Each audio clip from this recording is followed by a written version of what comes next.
Tonight is the biggest night in college football as the two top teams tangled for the championship. More from ABC's Alex Stone. As Alabama, ranked number 2, arrives here to take on undefeated Clemson, the Crimson Tide are hoping to use Heisman Trophy winning running back Derrick Henry as their weapon against the Tigers. Henry says whatever happens on the field, he's just happy to be in the second playoff championship ever. It's been a blessing. You know, God is good for blessing me to be in this opportunity to play at this great university with great players and great coaches who I learned from. Clemson arrives here trying to become the first school ever to go 15-0 in a season, possible because of the playoff system now. Alex Stone, ABC News, Glendale, Arizona. For the second year, the Honda Civic has been named the North American Car of the Year at the Detroit Auto Show, beating out other finalists like the Chevy Malibu, Mazda Miata, Nissan Titan, and Honda Pilot. The Volvo XC90 was named Utility Truck of the Year, also a two-time winner. Karen Chase, ABC News. Local news is brought to you by Fred Holmes Tree Service. Fred Holmes Tree Service.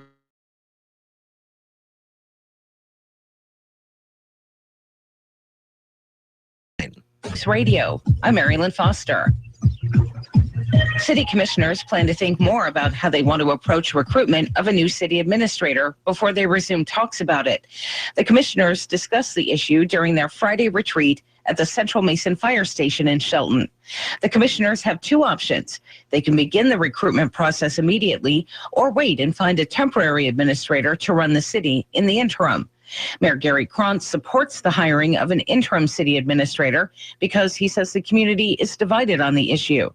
The commissioners discussed repeating the recruitment process used for hiring Police Chief Darren Moody. That involved a private recruiting firm that handled applications, narrowing down the field to 5 finalists, a public meeting for residents to get to know the finalists, and the commissioners making the final hiring decision and offering the job to the top finalist.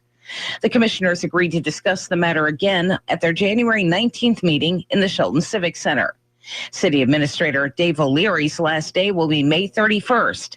O'Leary announced his retirement late last year.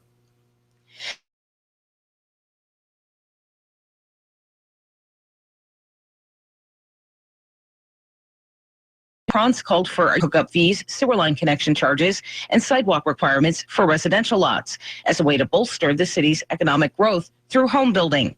Commissioner of Finance and Accounting Kathy McDowell agrees with the idea and told Daybreak why. Those high fees were implemented when we saw that the city might be booming a few years ago. They come to close to $20,000 for a builder to build a house. And of course, that's passed on to the buyer.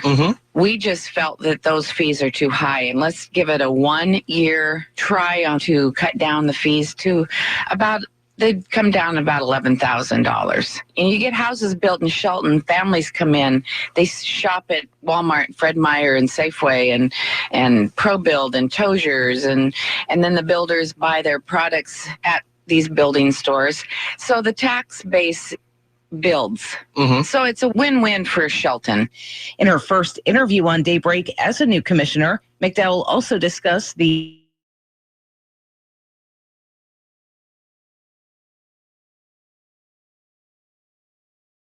treecity.com. Vikings kicker Blair Walsh missed a 27-yard field goal with 22 seconds left as the Seahawks pulled out a 10-9 win in an NFC wildcard showdown in Minnesota. The Seahawks will head to Carolina to play the Panthers in the NFC divisional round next Sunday. I'm Marilyn Foster, your local news at AM 1030 and FM 103.3, and always on KMAS.com. Tune in all season long to NFL Insider on Westwood One. Hi, this is Mark Malone. Join me each week as we whip around the league and break down the NFL. We'll hear from today's stars and yesterday's heroes as James Lofton sits down with a fellow member of the Hall of Fame. We'll also check in with former greats Rod Woodson and Donovan McNabb to help us break down all the latest NFL news. That's NFL Insider right here. Sunday morning at 6:30 on KMAS.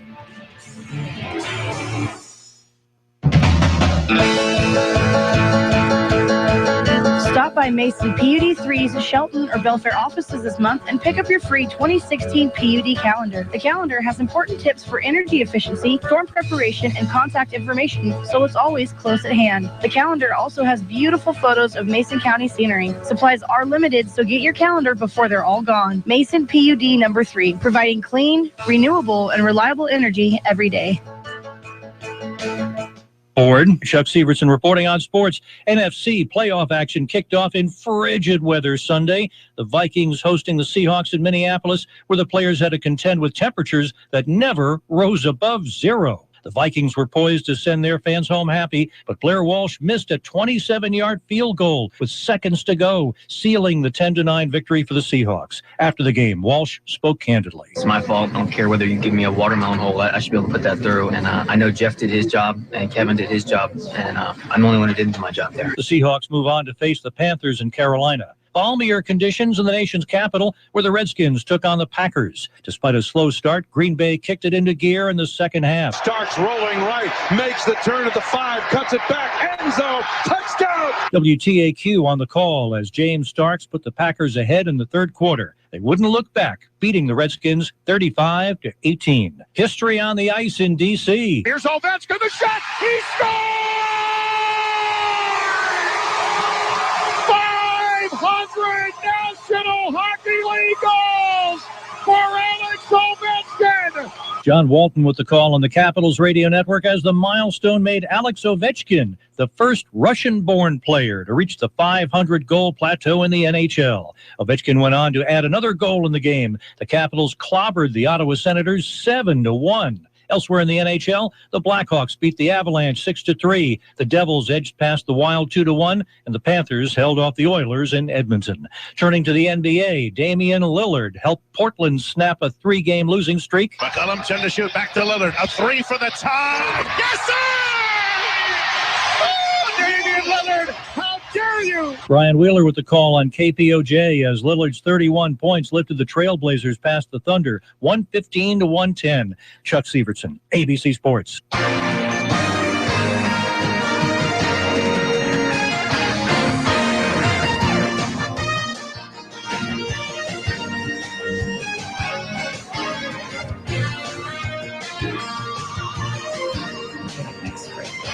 Good morning, everybody. For News Radio 1030 KMAS, I'm Jeff Slakey, looking at the weekend that was from the world of sports, and oh, so exciting to be sure. Good morning, and Carol will be here to give us a forecast in just a second. How are you? I'm good. Good morning. Good morning.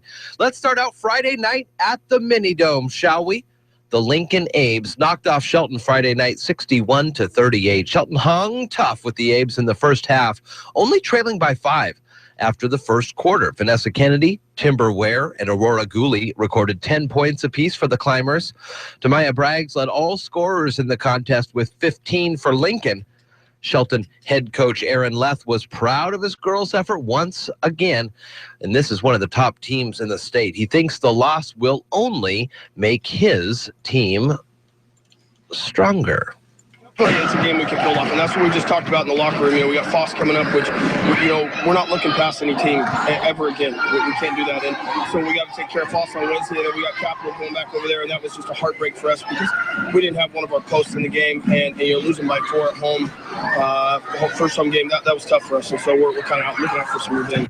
Coach Leth kind of alluded to the games upcoming this week, and I'll mention more about that. Thank you to Sean Wells for being there Friday night and broadcasting the game along with Terry Allen. Our next video cast is Wednesday at KMAS.com. Boys basketball versus Foss at the Mini Dome. Another game is Friday night, same time, same place, but this time the boys take on Capital. Saturday on KMAS, we had the start of NFL wildcard weekend. Kansas City beat Houston in a rout 30-0. Wow. Pittsburgh over Cincy 18-16. And then Sunday. And it was cold. -3, -4. Feels like -20. Everybody's out there talking about the weather, and it was a chilly one. Very nice to be able to listen to the game in the warm, friendly confines of my house Sunday morning. As we all know, the Seahawks come away with it, but you may have been watching the game. And here's the deal, Carol, with watching the game on television. It's great because you can see it. But really, the people on the calls have to be pretty down the middle. We have heard, a week's past where, Troy Aikman and Joe Buck, they hate the Hawks, and you can tell they're always announcing. So they have to kind of keep it down the middle, and they get excited when either team does the scoring. Right. But when you listen to the radio, that's when you get the homers. Steve Rabel, Hall of Fame quarterback Warren Moon, they're on the radio. They're on KMAS. They're in Minnesota. He's got 3 of them already today, does Blair Walsh, from 22, 43, and 47, but all were going in the other direction. This is a 27-yard field goal attempt from the left hash mark for Blair Walsh to try to give the Vikings the lead. The snap, the kick is up. It's no good! Are you kidding me? It's no good! Are you kidding me? Oh, baby, it's Christmas in Minnesota, and the Seahawks have dodged a bullet. All right, so you got to admit, Carol, you were watching the game or listening to the game. I was. And you thought, this is over. How on earth they're playing it just right. They're doing that last timeout right when they need to. They're going to kick the field goal.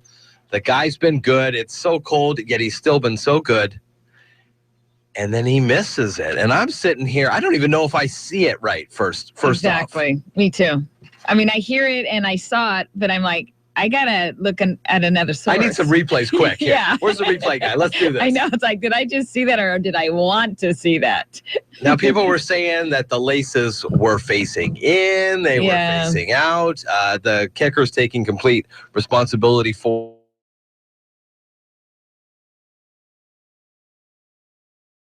up, and they weren't. The Hawks weren't going to score. You don't know that. There was 26 seconds left. There was. There's plenty of time in football, but it's not over till it's over. Come on. I mean, it was so cold and the score was so low. You just kind of assumed then. But the Seahawks did some amazing things in the game. Wow, though. they sure did. There was like 3 or 4 like really. Baldwin's one-handed catch. That was amazing. That was so Should cool. we all find that clip for our next break? Otherwise, the other game, it was let's see, Green Bay won. Okay. Green Bay won. They did 35-18. This upcoming weekend are the divisional playoffs on KMAS. We got all the games for you once again. Saturday coverage begins at 1 with Kansas City and New England, then Green Bay at Arizona. Sunday, your Seahawks take the field in Carolina to take on the Panthers. Now, the Hawks knocked the Panthers out of the playoffs last year, and this season the Panthers beat the Hawks 27-23 at CenturyLink. Right after the game, it's the Steelers at the Broncos, and KMAS covers NFL football all the way to the Super Bowl. Some other sporting news quickly. Gonzaga plays this Thursday versus BYU on KMAS. Pregame at 5:40. Now here's the forecast and Carol. Good morning. Morning. Right now it's 30, and there's calling for rain and snow this morning, changing to only rain showers later in the morning about 9 o'clock. You could see areas of freezing fog, patchy fog, and they're saying there could be some snow that's sticking, but you'd only see less than an inch that would actually stick on the ground. So we are going to have a high of 44 today. Tonight's overnight low is going to be 38.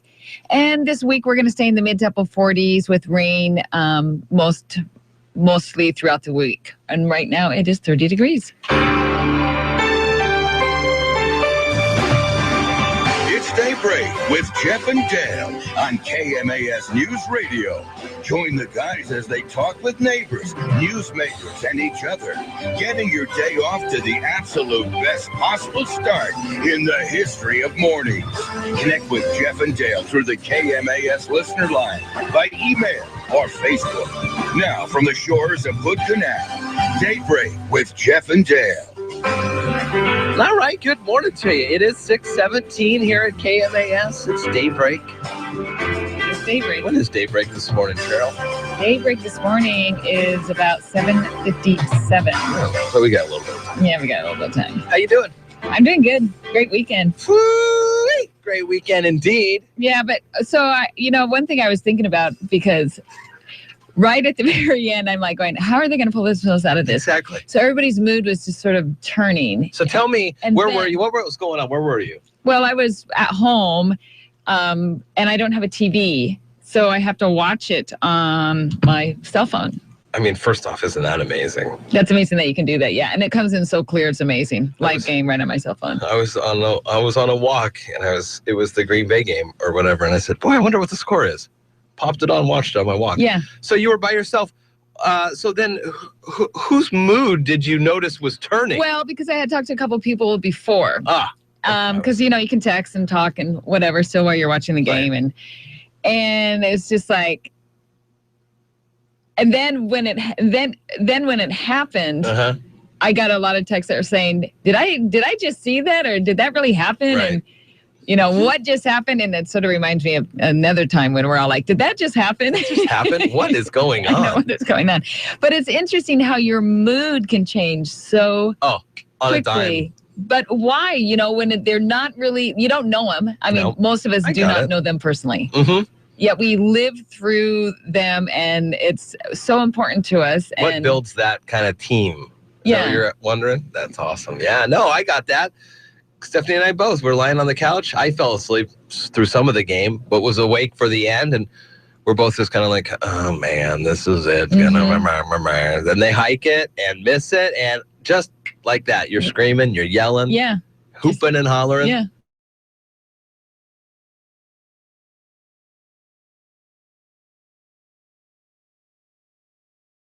Get into it. Oh, yeah. People, man, that's tough. It changes your outlook. Tough for Minnesota fans. They had to sit through that whole game out there. Yeah. Did you see them in the stands when they're like,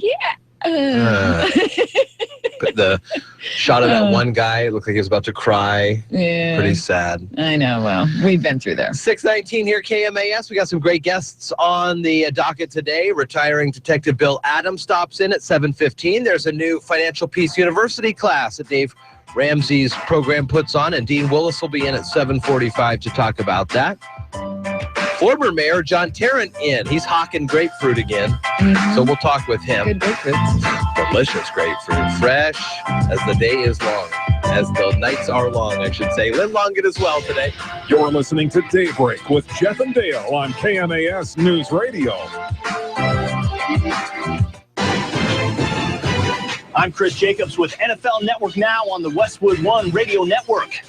The divisional rounds are all set. All 4 home teams fell on Saturday and Sunday for the first time since the NFL expanded to 8 divisions in 2002. The Chiefs blew out the Texans 30-0. They head to New England Saturday.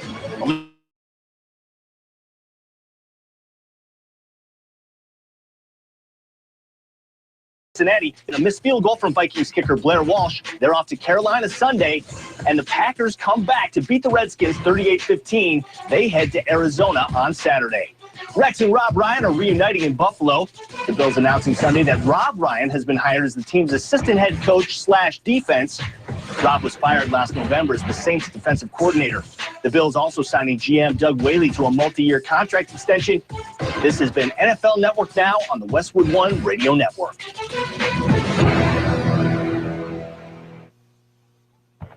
You don't have to be a retail giant or government agency to be the victim of a costly data breach. If you run a website and collect customer data, your small to mid-sized business is just as likely to be targeted by hackers.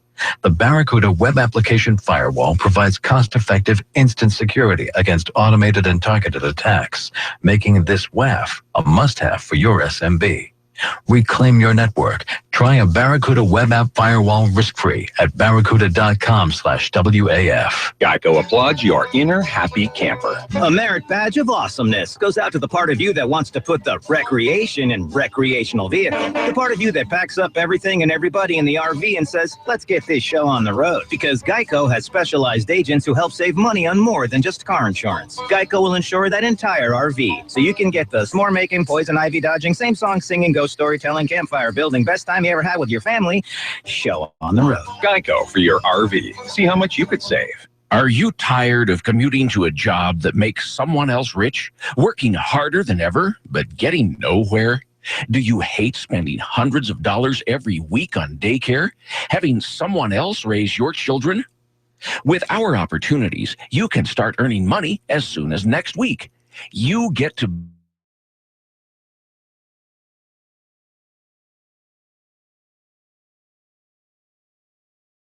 And you can literally start today and be earning money as soon as next week. Go to freedom31.com and start earning money as soon as next week. You get to be the boss. Get out of the rat race. Work from home. Go to freedom31.com right now and change your life today. That's freedom31.com. Go to freedom31.com and start earning money as soon as next week. You be the boss. Go to freedom31.com. Local Financial Peace University classes will begin Tuesday, February 2nd at Shelton Seventh-day Adventist Church, 210 West Shelton Valley Road. Classes will run 1 day a week for 9 weeks, and the only cost is an FPU membership of $109. Go to daveramsey.com/FPU/Shelton, Washington, or call or text 360-259-2983. Again, daveramsey.com, FPU, Shelton, Washington. Childcare is available.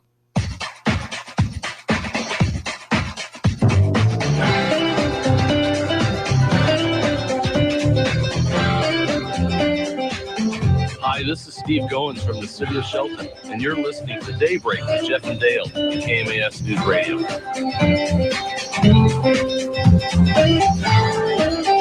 6:23 on a Monday morning, and a good morning to you. It's Daybreak with Jeff and Carol this morning. How you doing? I'm doing great.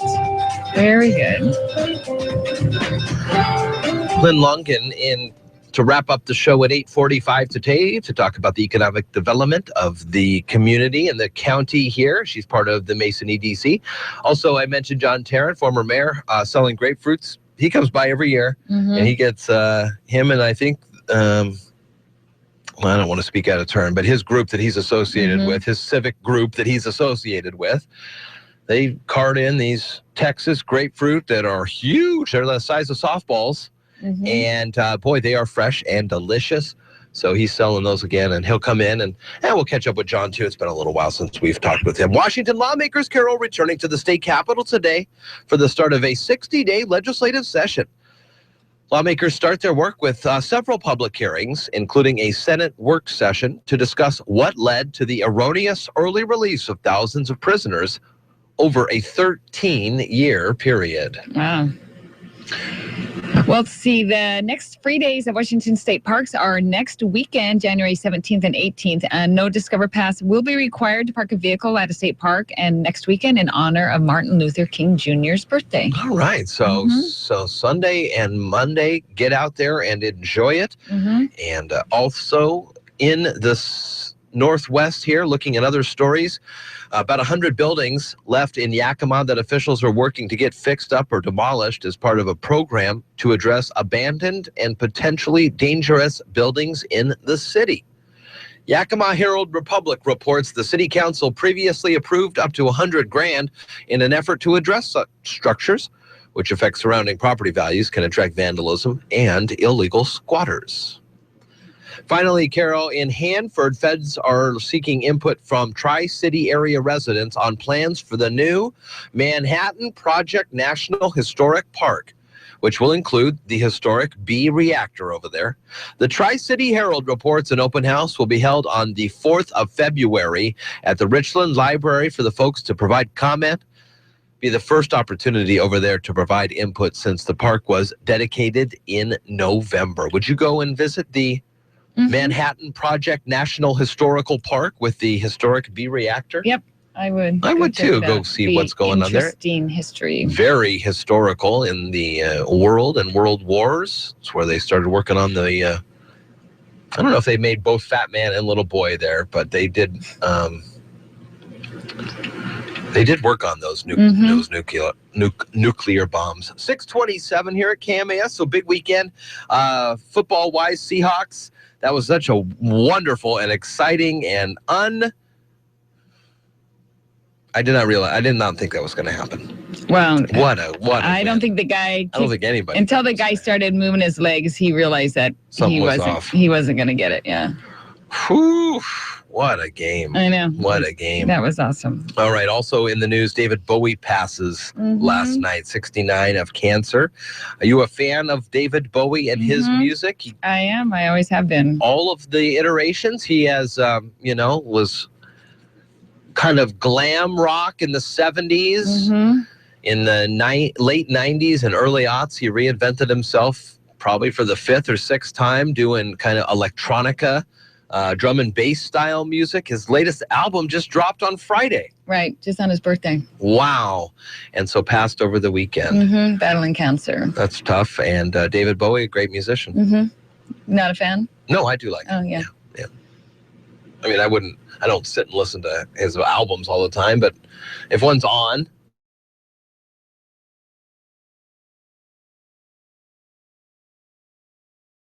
Whatever. Our weighing comments on the Olympic Peninsula Naval Training, this on KMAS.com under our Environment tab. What more can you tell me about that?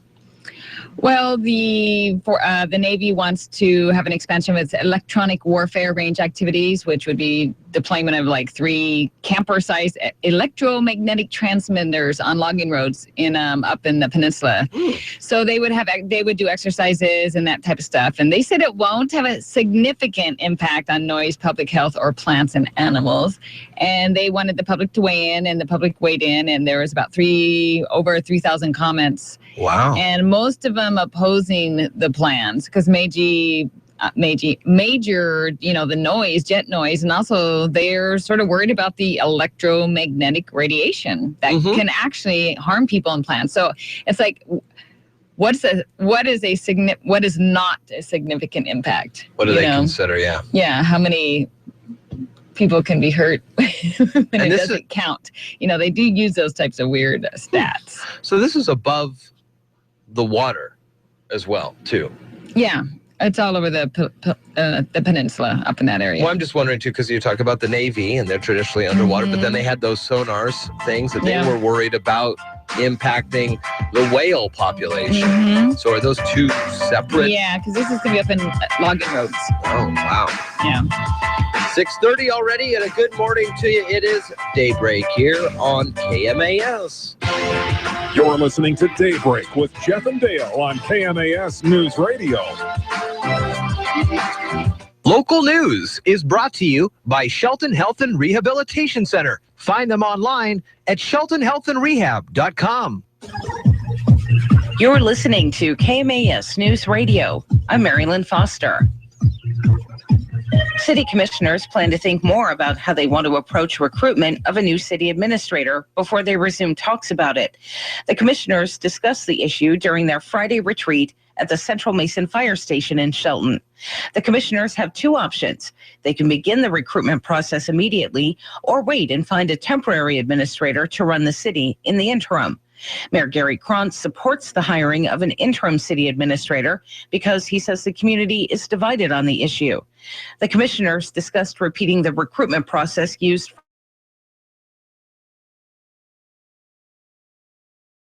recruiting functions, narrowing down the field to 5 finalists, a public meeting for residents to get to know the finalists, and the commissioners making the final hiring decision and offering the job to the top finalist. The commissioners agreed to discuss the matter again at their January 19th meeting in the Shelton Civic Center. City Administrator Dave O'Leary's last day will be May 31st. O'Leary announced his retirement late last year. During the City Commission meeting last week, Mayor Gary Krantz called for a year-long moratorium on City of Shelton development impact fees, water hookup fees, sewer line connection charges, and sidewalk requirements for residential lots as a way to bolster the city's economic growth through home building. Commissioner of Finance and Accounting Kathy McDowell agrees with the idea and told Daybreak why. Those high fees were implemented when we saw that the city might be booming a few years ago. They come to close to $20,000 for a builder to build a house. And of course, that's passed on to the buyer. We just felt that those fees are too high. And let's give it a 1-year try to cut down the fees to they'd come down to about $11,000. And you get houses built in Shelton, families come in, they shop at Walmart, Fred Meyer, and Safeway, and ProBuild, and Tozier's, and then the builders buy their products at these building stores. So the tax base builds. So it's a win-win for Shelton. In her first interview on Daybreak as a new commissioner, McDowell also discussed the updated pot laws and Shelton working to be a Tree City USA. Hear the full interview on the Daybreak page at KMAS.com.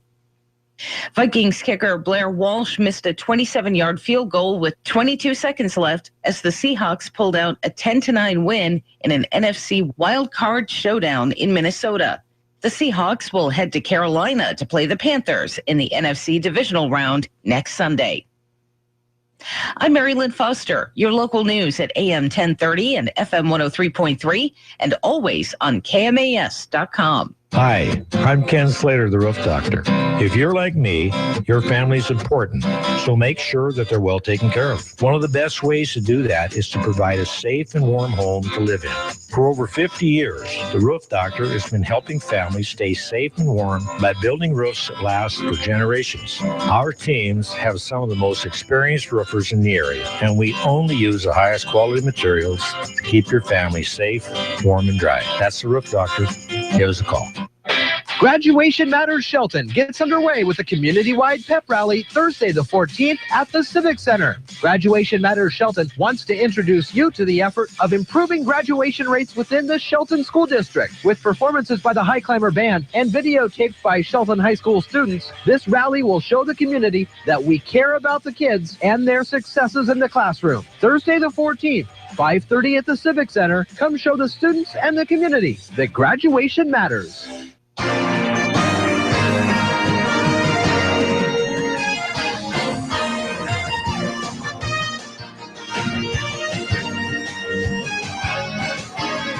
Seattle with three receivers to the right.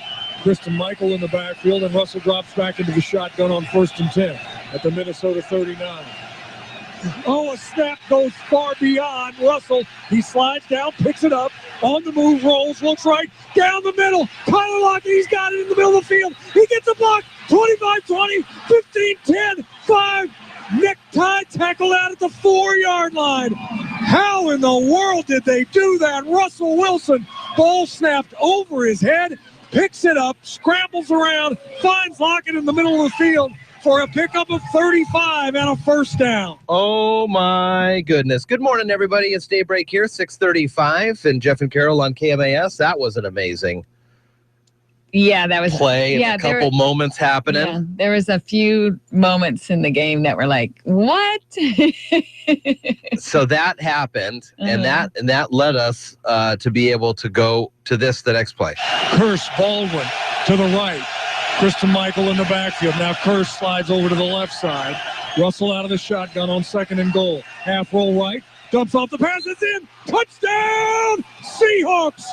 Doug Baldwin, the man on fire for the second half of the season, picks on that guy you were just talking about, the youngster Josh Robinson in the near flat. So that's Steve Rabel and Warren Moon on the calls here on KMAS yesterday morning. And what an exciting game on KMAS.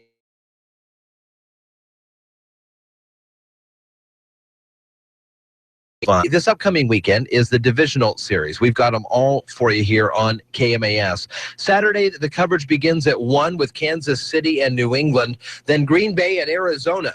Sunday, the Seahawks again early and take the field in Carolina against the Panthers. We will have...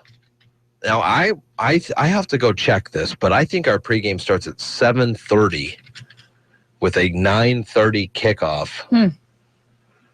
Sunday morning. Wow. Right after that, Steelers Broncos KMAS covers NFL football all the way through the Super Bowl. Friday night at the Mini Dome, the Lincoln Abes knocked off Shelton. Friday night, 61-38. Shelton hung tough with the Abes, and in the first half, they only trailed by 5 after the first quarter. Vanessa Kennedy, Timber Ware, and Aurora Gooley recorded 10 points apiece for the High Climbers. Tamia Braggs led all scorers in the contest with 15 for Lincoln. Shelton head coach Aaron Leth was proud of his girls and the effort against one of the top teams in the state. He thinks the loss will only make the team stronger. It's a game we can build off, and that's what we just talked about in the locker room. We got Foss coming up, which, we're not looking past any team ever again. We can't do that, and so we got to take care of Foss on Wednesday. And then we got Capital going back over there, and that was just a heartbreak for us because we didn't have one of our posts in the game, and losing by 4 at home First home game, that was tough for us. And so we're kind of looking out for some revenge. Our next video cast is Wednesday on KMAS.com. Boys basketball versus Foss at the Mini Dome. Another game this week. Friday night, same time, same place, but this time the boys take on Capital. Also, for the second week in a row, Saturday night, the Oldtown Artesians scored 5 goals in the fourth quarter to cut their opponent's big lead. But Bellingham United, they were up 9-1 early in the third quarter. The final score was 11-8. It was quite an exciting, but just shy of a comeback for the Oldtown Artesians at the Pavilion at Evergreen State College Saturday night. You can follow all their action. They're on the road for a couple of weeks, but we'll be back in February in about a little less than a month. Find out more at oldtownfc.com. 6:38, Carol, tell us what's going on in the forecast. Well, right now it's 31 and it's cold and rainy outside. You might see some snow and rain mix on your morning drive today with areas of freezing fog. It's going to turn to showers just about 9 or so, and we'll reach a high of 44. Tonight, rain and overnight low of 42. And this week, we'll stay in the mid to upper 40s, and there'll be showers. And right now, it's 30.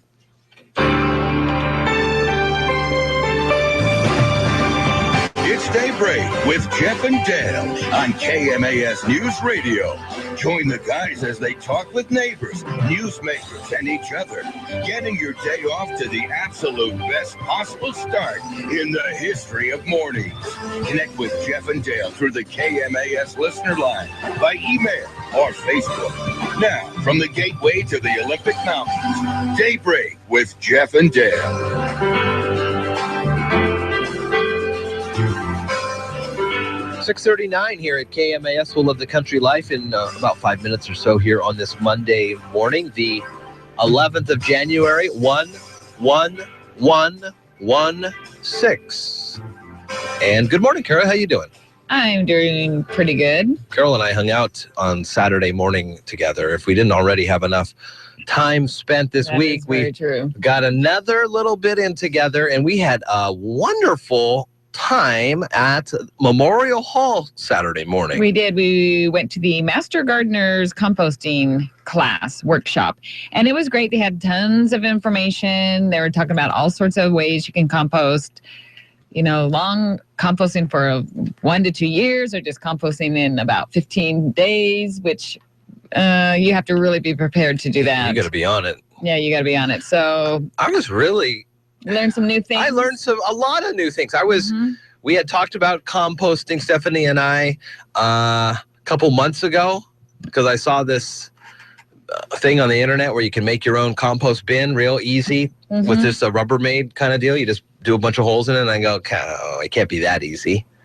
And then I do a little research, and I go, well, maybe it is. And then here's where we get into my resolution for the year. I do a little more research and a little more research. That's your goal, is research? No, a little more research and a little more research and a little more research. And next thing I know, my analysis has been paralysis. Oh, okay, I got you. You kept going. I did way too much research than I needed to, and I kind of got overwhelmed, and I said, I can't do this. There's no way we can do this. There's so many rules, and there's the food, and this kind of scraps, but not this scraps and everything, and then what do?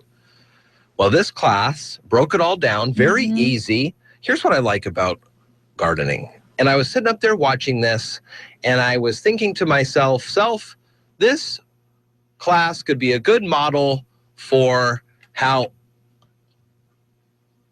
politicians can work better together. Okay. All right, you ready for this? I'm ready. Everybody's yard is different. Yes. Everybody finds that not every gardening tip works for everybody on every lot, right? So there was a speaker up there speaking about composting that works well for her situation and in her yard. Very easily could one of the 3 other people stand up and say, well, okay, hold on. That doesn't work for me. You need to try this. But they were very respectful. They let the speaker finish the presentation about what worked best for him in one situation, her in another situation, without, jumping down the throat. Oh, well, that doesn't work. You know what I'm saying? Well, master gardeners are like that. I'm just saying that it's a good model. I didn't realize it because I've never been. Well, the thing about the master gardeners that I really like is you gain so much information on somebody else's experience. Mm-hmm. And most master gardeners, most of them just start doing stuff. And then they're like, oh, is that how I'm supposed to do it? And then you realize there's a new and maybe a better way to do it. So that's what I like about it. They just seem very respectful to the different ideas. And now, I mean, on some level, we're just talking about plants. But if you expand that to how people could interact on other levels, it really showed, this person's experience, a life experience brought them to this point, and the respect level, I guess. Yeah, it was nice. It was great. So you gonna start composting to get your black gold ready for next spring? I tell you, I did not start Saturday night. But it is something that now I've got enough information that it is the right information, I guess. I've got the right information I need to get this thing going, and I am anticipating a great, down months down the road.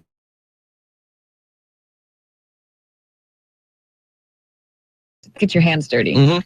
They've got a couple more classes, about 5 more classes throughout the rest of the session. We'll have Jeannie Raywald in on the 22nd to talk about the one that's coming up that next day, the Saturday, the 23rd.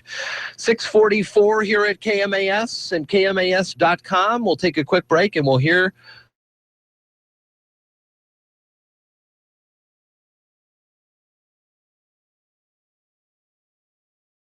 The Golden Globes are so different. They are different. Yeah, Ricky Gervais is different. I like it. You're listening to Daybreak with Jeff and Dale on KMAS News Radio. Livestock producers have to manage over 1 billion tons of manure every year. Hi, I'm Jody Henke. It's a valuable resource, and you're being asked to help find new ideas to use it as you're living the country life. Living the country life. Ideas and inspiration for your place in the country. You can find more information on today's topic and from previous shows by visiting us online at livingthecountrylife.com. We'll return to the show after these messages. Read Living the Country Life magazine on your computer and mobile devices. Each issue features great stories, how-to help, reader tips, and recipes, as well as beautiful photos to spark new ideas for your place in the country. All the stories and features you love about Living the Country Life magazine are right at your fingertips, anywhere, any way you want them. Visit nextissue.com.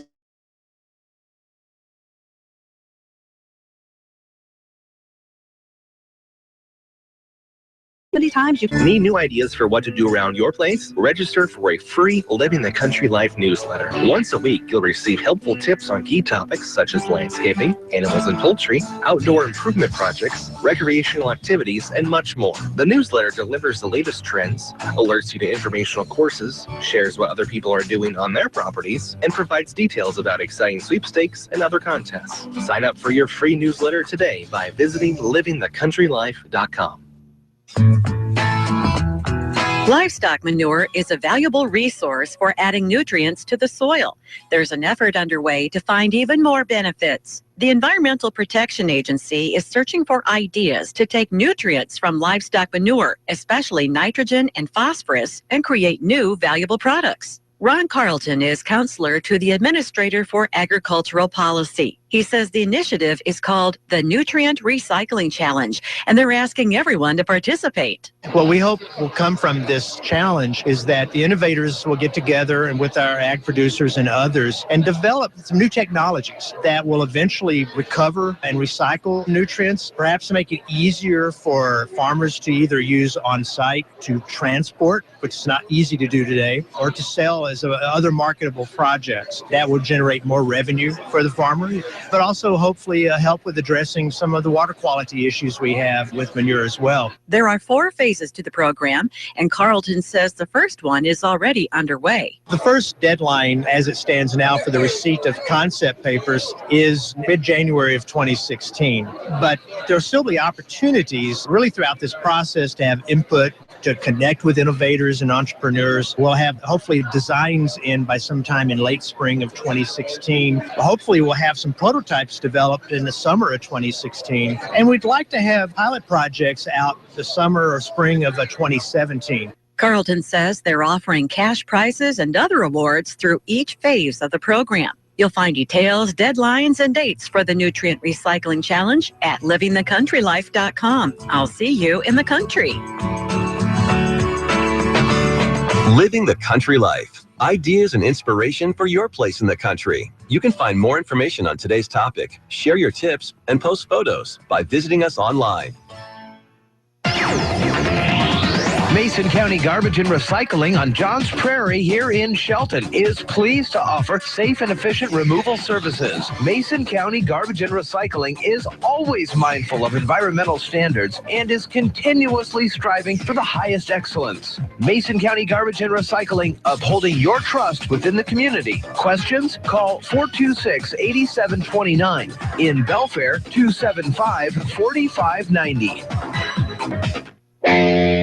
Was your weekend too eventful? A friend or family member land themselves in a bit of trouble? Feel like you're stuck in a cell? Casey's Bail Bonds is here to help. Upon arrest, a person must be processed through the local jail, and Casey's Bail Bonds is also local, making the process more efficient and getting you out quicker. Casey's Bail Bonds has been in Washington for over 15 years, and their goal is to provide speedy and professional services. Find them online at caseysbailbonds.com or call 731-2011. Casey's Bail Bonds is located in Kitsap, Clallam, and Mason counties.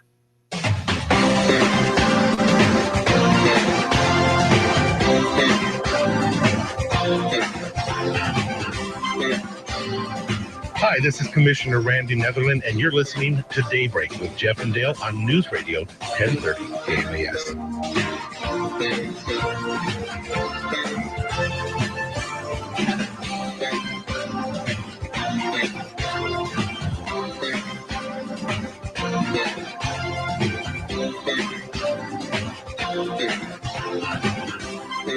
All right, good morning to you. Daybreak here, KMAS 649. This Thursday night at the Civic Center is Graduation Matters Shelton's kickoff event, and we encourage you to come on by. It's going to be very exciting as we get the program underway and hear from local dignitaries, state senators and representatives will be in tow. I believe U.S. Congressman from the 10th, Denny Heck, is going to be here. The High Climber Band is going to be at the Civic Center, and Dave Meiser's stagecraft class will be filming the event from 5:30 to 6:25. Isn't that what the doctor said on Friday? Mm-hmm. He says it's going to be a very prompt program. 5:30, you're out at 6:25. Mm-hmm. So it's not like it's a major investment, but this is a major investment in our community and a major investment in our kids. So it'd be great to see everyone else put forth a little investment to stop and see and tell the kids that, oh, hey, by the way, we understand there's a high school in town and we appreciate you. Very cool stuff. Yes, very cool. All right. Good morning to you. It is Daybreak here. And Sherry Preston has a report on rock legend David Bowie. Product of both the 20th century and the 21st century. He was a songwriter. He was a singer. He was an actor. His star will shine in the sky forever. That's what Paul McCartney says today about the passing of David Bowie. His family says Bowie had been battling cancer for the past 18 months. No one else seemed to know about that fight. What we did know is the influence that Bowie wielded. David Bowie really was a quintessential product of both the 20th century and the 21st century. He was a songwriter. He was a singer. He was an actor. He was a composer. He was an impresario, he was an artist, he was a poet, he was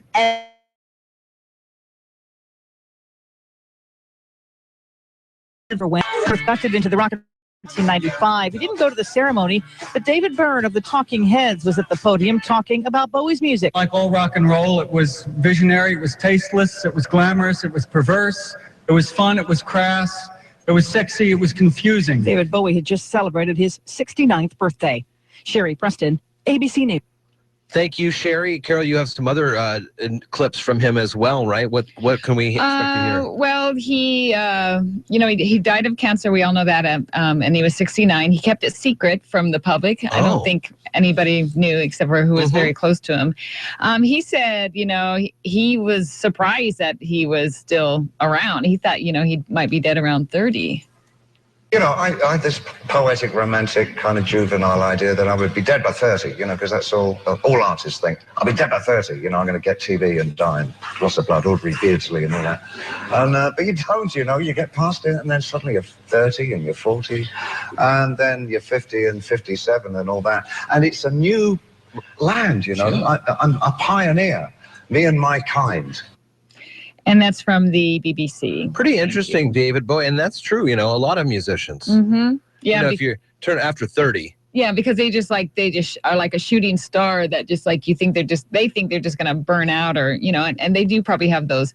They think it's romantic. When you're young, you have stupid ideas about life. Here's another one from the BBC on some of, he put out so many albums, but if you ever have any regrets, that was a question here in a 1995 BBC interview. I wasn't friendly with music anymore after Let's Dance, I didn't like that period. That whole period for me was one of the really depressing periods artistically. And so I have big problems with Tonight and Never Let Me Down. But of the 25 or so albums I have made, those are the only two that I'm not too keen on. So 25 albums, not too happy with 2. That's a pretty good record. Yeah. And he's made pretty good records. He has. David Bowie passing over the weekend, 69, cancer. And very, I did not realize that he had cancer. David Bowie. Nope, I don't think anybody did. Lieutenant Bill Adam is retiring for the Mason County Sheriff's Office. He will be in studio with us in just about 15, 20 minutes or so from right now, and talking about him retiring. Very exciting, and congratulations to that. Retiring in the sense that he's not going to be around these parts anymore, but he'll be moving on to Olympia. For the next chapter, if you will. Yes. Also, a Financial Peace University class is getting underway here around town. If you listen to Dave Ramsey on KMAS from noon to 3, you know that he speaks highly about getting out of debt and following his baby steps to get you there. It all starts by going to these FPU classes.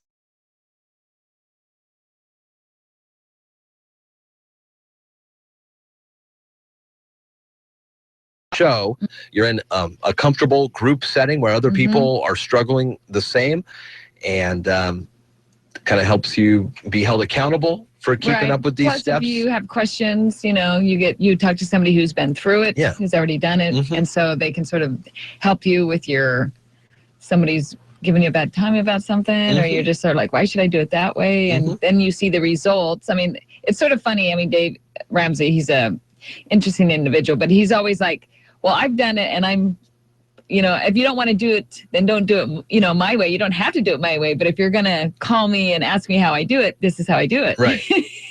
And it's been successful. Yeah, he gets a lot of flack online and the internets about the ways he does it. But if you look at his numbers that he talks about, many hundreds of thousands of people are successful, and many millions and millions of dollars have been saved and invested with his programs. So a new Financial Peace University classes coming up, and Dean Willis will be in about 7:45 to talk about that. In the 8 o'clock hour, former Shelton Mayor John Tarrant and resident grapefruit hawker will be in town and stop by the studios to talk about where you can pick up a box of fresh grapefruit that are, they are delicious. How about that for breakfast?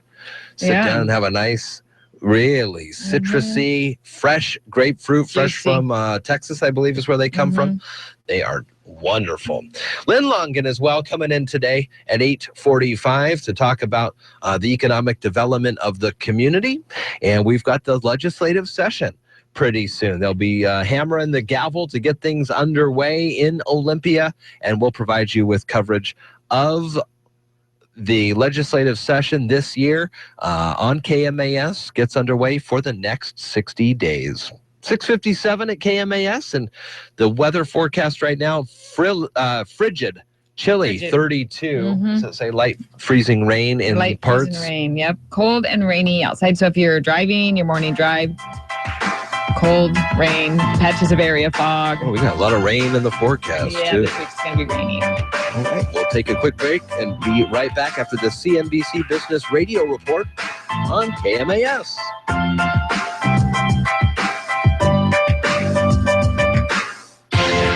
You're listening to Daybreak with Jeff and Dale on KMAS News Radio.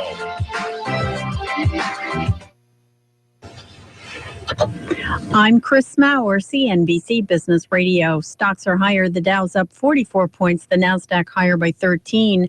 Dublin-based Shire is buying cancer drug maker Bexalta for $32 billion. The acquisition would create the world's largest manufacturer of rare disease drugs. Shire says it's expecting the deal to close in the middle of the year. Activist investor Starboard Value is urging Macy's to follow through with real estate deals. In a letter to management, Starboard suggests two separate joint ventures, one for Macy's landmark properties like Herald Square and a second for its hundreds of mall locations.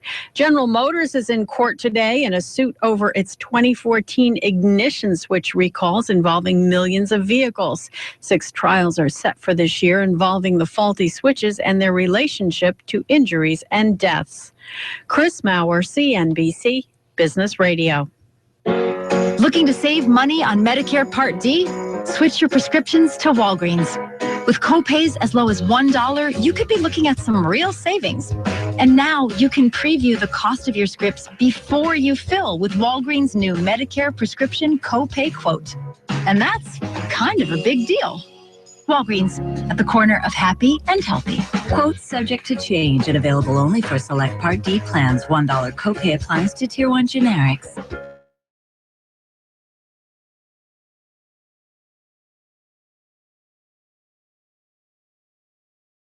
On sale for $9.99 at O'Reilly Auto Parts. Increase oil life, eliminate dry starts, save gas, and reduce wear with a 32-ounce bottle of Lucas Oil Stabilizer or Fuel Treatment at O'Reilly Auto Parts. Better parts, better prices every day. Limit supply. See store for details.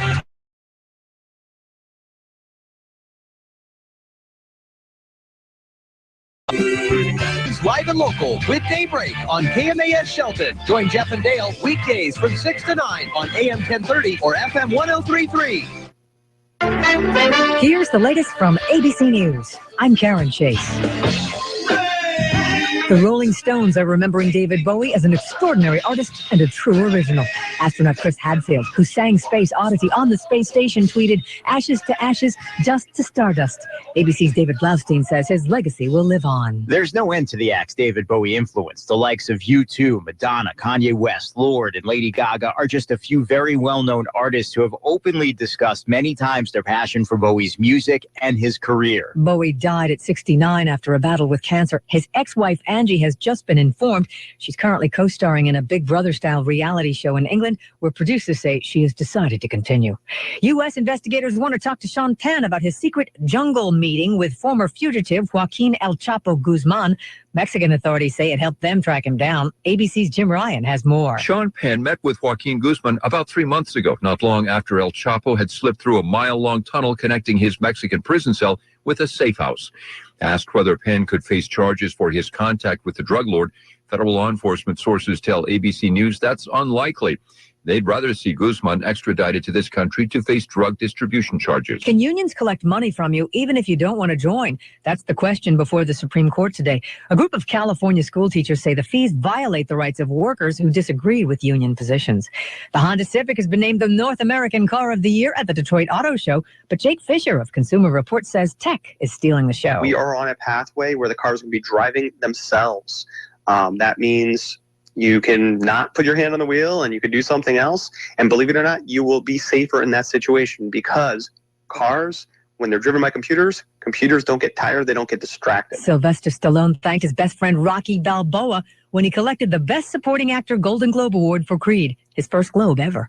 This is ABC News. Hi, I'm Jay Farner, president of Quicken Loans. Call Quicken Loans now to see if you qualify for the government's Home Affordable Refinance Program, or HARP. And for 6 years in a row now, J.D. Power has ranked Quicken Loans highest in the nation in customer satisfaction. And for the second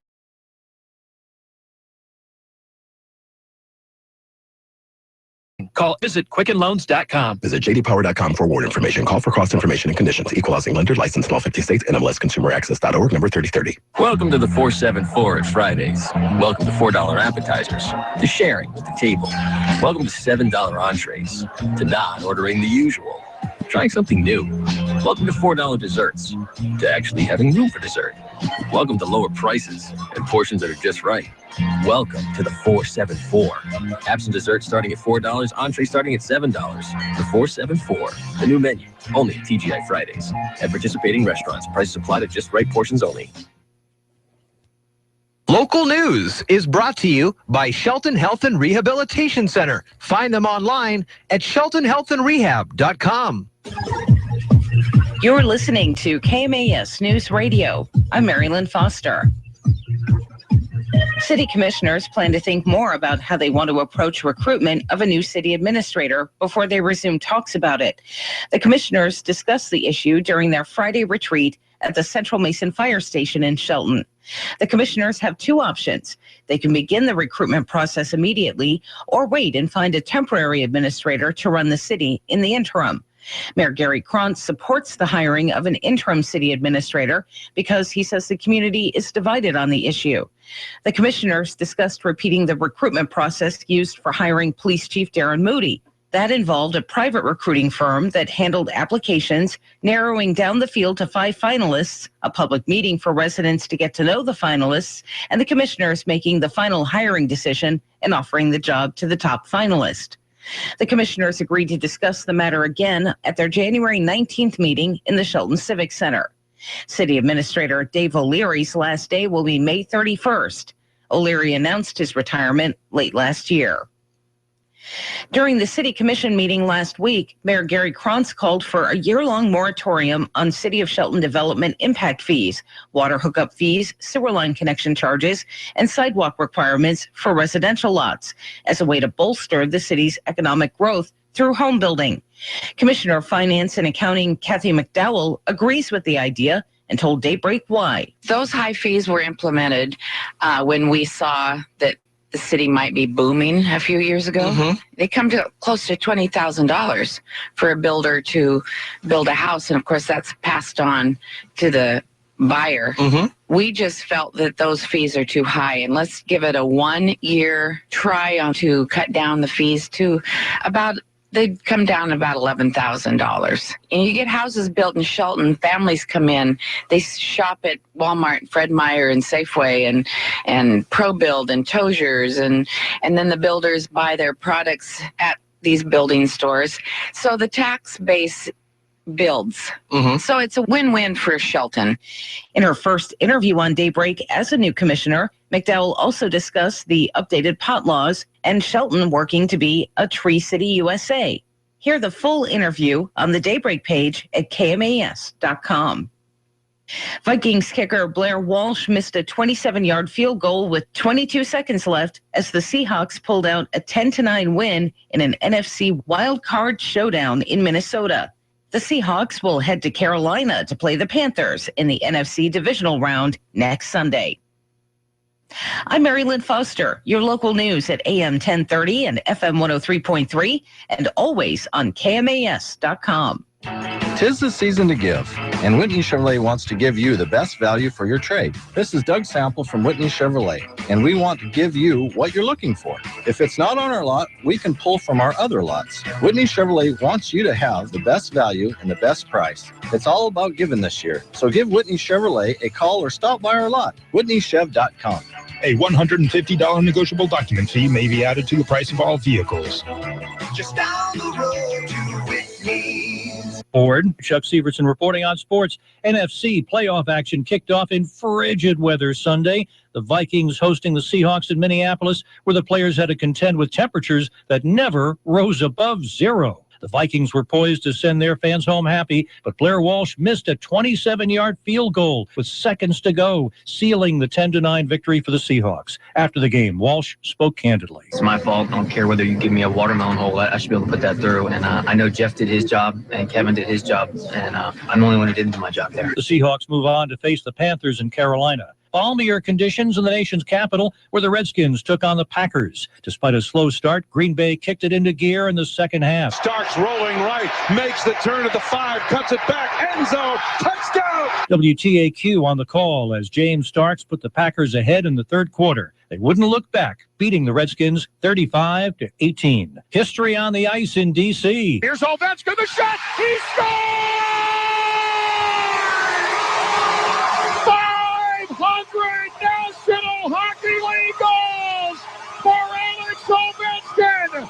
John Walton with the call on the Capitals radio network as the milestone made Alex Ovechkin the first Russian-born player to reach the 500-goal plateau in the NHL. Ovechkin went on to add another goal in the game. The Capitals clobbered the Ottawa Senators 7-1. Elsewhere in the NHL, the Blackhawks beat the Avalanche 6-3. The Devils edged past the Wild 2-1, and the Panthers held off the Oilers in Edmonton. Turning to the NBA, Damian Lillard helped Portland snap a 3-game losing streak. McCollum turned to shoot, back to Lillard, a 3 for the tie. Yes, sir! Oh, Damian Lillard, how dare you! Brian Wheeler with the call on KPOJ as Lillard's 31 points lifted the Trailblazers past the Thunder, 115-110. Chuck Severson, ABC Sports.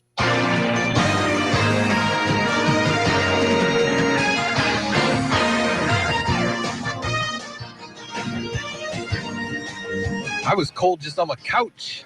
Man, it was cold in Minnesota. It was cold. But though my mom, who grew up in Minnesota, is like, I used to be in that weather all the time. So talk to me about this, because I was concerned for everyone's safety on the field and in the stands and everything. I mean, are Minnesotans really used to that? Yeah. They really just kind of do their day-to-day business in negative degrees? Well, yeah. I mean, you gotta just keep going. Knew somebody once that said they went out there and above ground, it's, frigid, but they've got quite a good underground system of moving between buildings and stuff.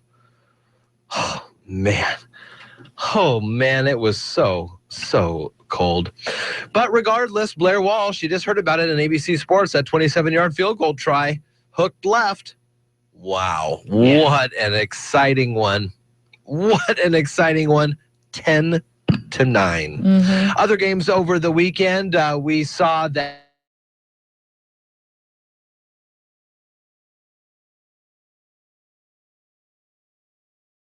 nothing to 18. This upcoming weekend, it's called the Divisional Playoff Series on KMAS. We've got them all for you here. Coverage begins on Saturday at 1, Kansas City Chiefs at New England, then Green Bay at Arizona. Sunday, your Seahawks take the field in Carolina and take on the Panthers. Knocked out the Panthers of the playoffs last year. Panthers beat the Hawks at home, at our home, 27.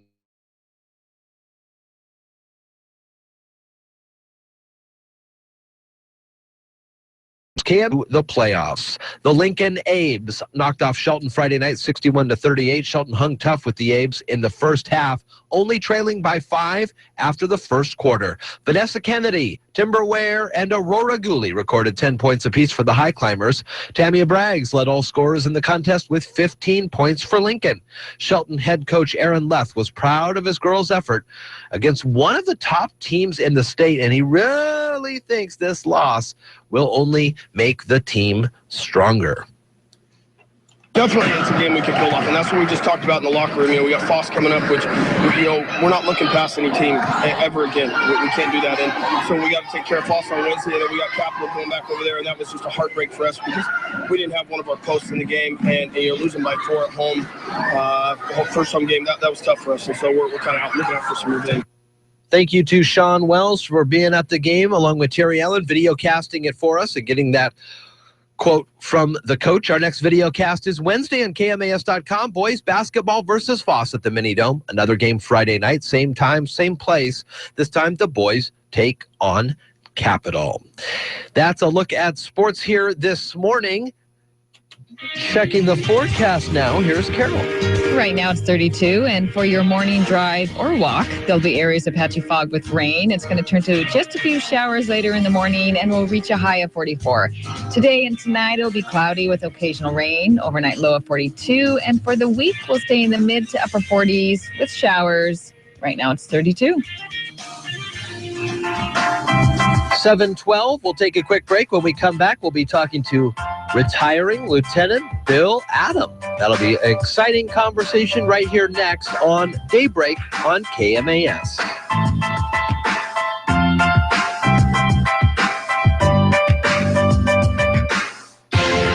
You're listening to Daybreak with Jeff and Dale on KMAS News Radio.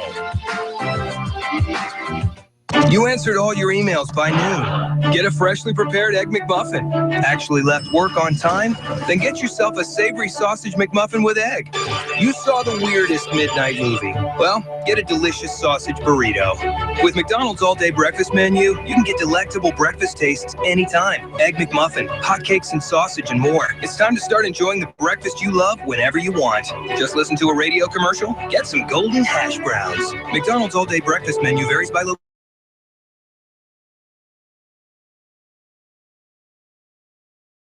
For my Craig. Every time you touch my lips, ooh, how it makes my day. Rich, smooth, fresh, and steamy. Dang, you're a dream. So let me give you some sugar, and then perhaps some cream. There's no denying your love for a rich, smooth, fresh brewed McCafe. And now, get any size for just $1. A la carte only. Prices and participation may vary. Limited time offer. Habitat for Humanity of Mason County invites you to shop their local retail stores in Belfair and in Shelton. At Habitat for Humanity stores, you'll find amazing bargains on discounted home improvement supplies, gently used furniture, and so much more. And when you shop Habitat for Humanity, your dollars are put to work helping to improve, build, and maintain affordable housing right here in Mason County. Habitat for Humanity. Let's build a strong community together.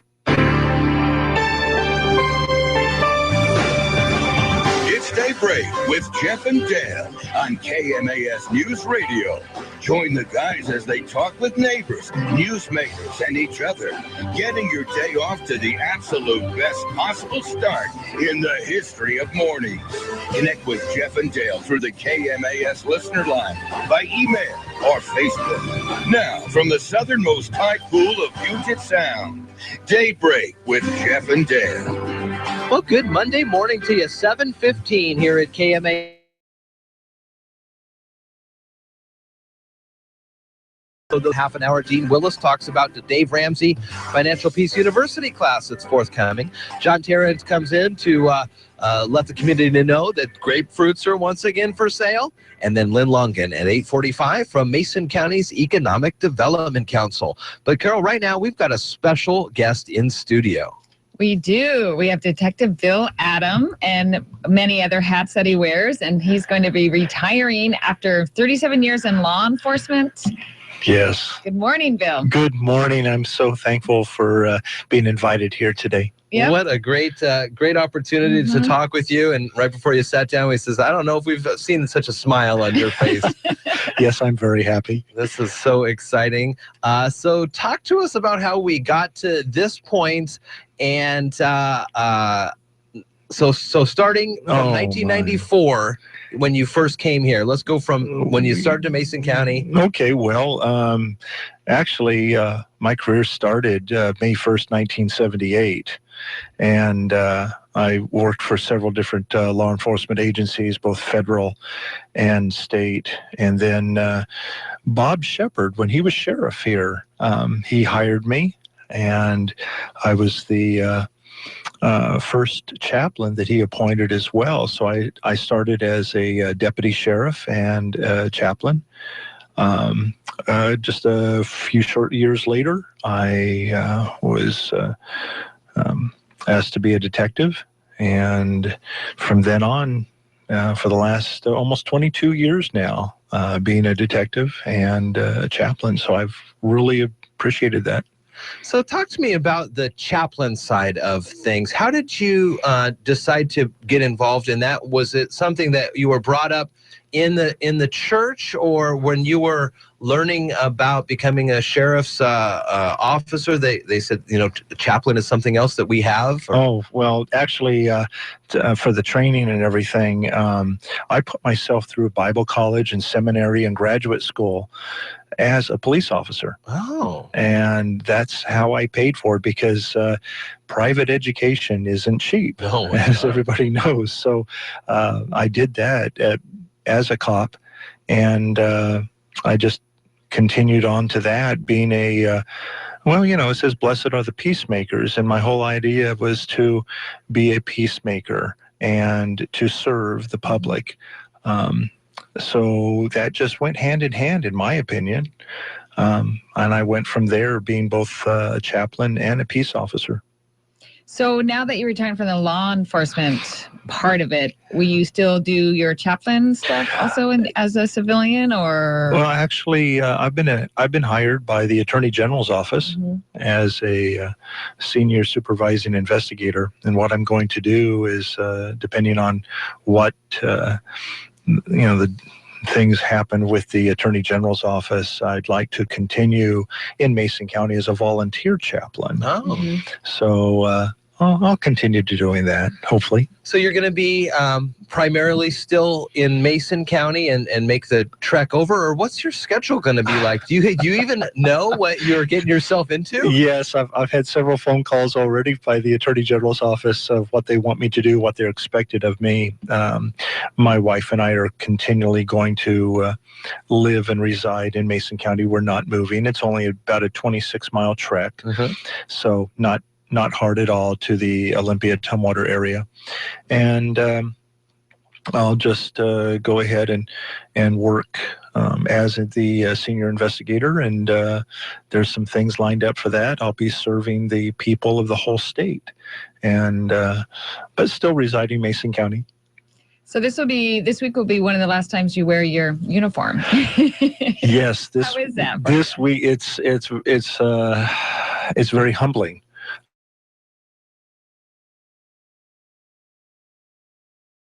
Over the years in County Sheriff's Office, they are my family. It is very true that no person is able to be irreplaceable, and I've just had a fortunate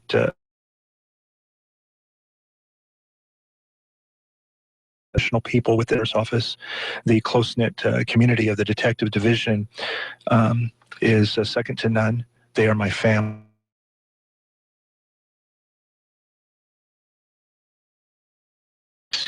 To be able to, wear this badge and a gun for the last time. One of the most recent tragedies here in the state kind of put you more on a statewide. People saw you in the state and federally as well when you went to Oso and worked on the landslide. That had to have been one of the toughest incidents that you responded to. You can talk a little bit about that, or some other stories over your tenure that really touched you in a certain way. Working with the people during the tragedy there between Arlington and Oso, that was something that I didn't look at as far as what I needed to do. It was more of what they needed of me. And it was a privilege and an honor to be able to help them, to be able to bring closure on many situations there. It was such a horrific situation. Afterwards, when I came back, is when I basically sat with my family and cried for those that lost everything. But during the years, it's the same thing. I mean, giving death notifications to parents who had lost children in horrific accidents, or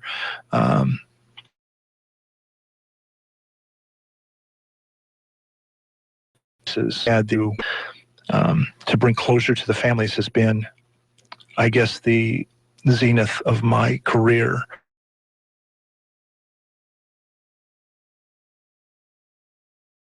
the ability to answer questions in the first day of their entire life, to be able to be there, to be able to hold their hand, to be able to hug them, to be able to sit with them as a human being and somebody that cares about what they're going through, and then to be able to work the case, to be able to bring closure and bring them answers, even though there's really not a good answer for the criminal things that had happened to their loved ones. So it's just something to be able to give them that closure.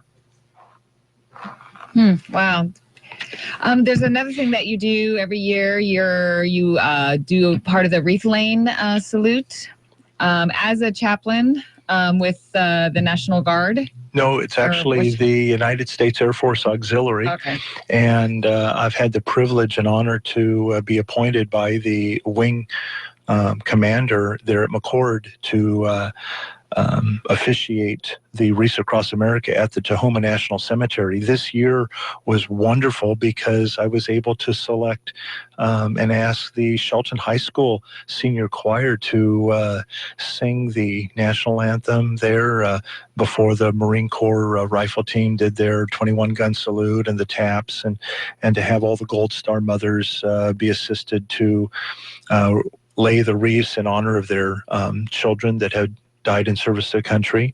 And then the high school choir from Shelton went ahead and sang a closing song of America the Beautiful. It was just wonderful to have them there. And I think that was a very focal point when one of the Gold Star mothers came up and just tears in her eyes saying that was a wonderful ceremony in honor of their children. Mm-hmm. Bill, you've put a lot of work into this community, and we want to thank you so much for it. And it's good to note that you'll still be around, and we want to see you stop on by every so often to update us on things that are going. You have a send-off this Friday at 1 p.m. at the Simpson Mansion, the Colonial House at 3rd and Pine, this retirement party provided by the Mason County Deputy Sheriff's Association, Mason County Deputy Sheriff's Guild, and the Olympic Mountain Fraternal Order of Police Lodge number 23. So come by and say goodbye to Bill this Friday at 1 p.m. at the Colonial House. Thank you very much. Thank you very much for coming in this morning. Yes. Have a great week. It's 7:24 here at KMAS. We're going to step aside, come back. We've got the news coming up in a few moments. Also, some other news notes from around the weekend here on KMAS.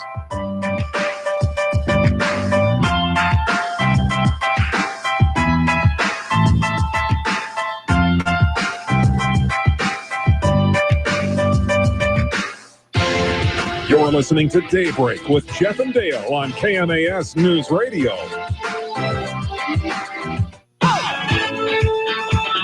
Get ready. It's time to tee it up with Keith Jones. Are you going to hit the shot that you need to hit? Or are you going to be trying something new just because it looks fancy? So one of, the basic truths, the self-evident truths that we have in the book is that you always choose functional over fancy. Tee it up with Keith Jones.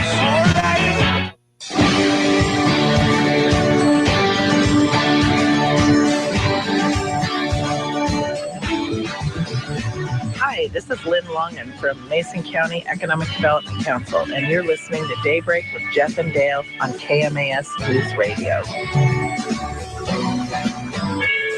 All right, good morning to you. It's Daybreak here at KMAS. If you missed any portion of that wonderful interview with outgoing Detective Bill Adam, we'll have it for you on the Daybreak page just after we get off the air again this Friday at 1 o'clock at the Colonial House, 3rd and Pine, the old Simpson Mansion.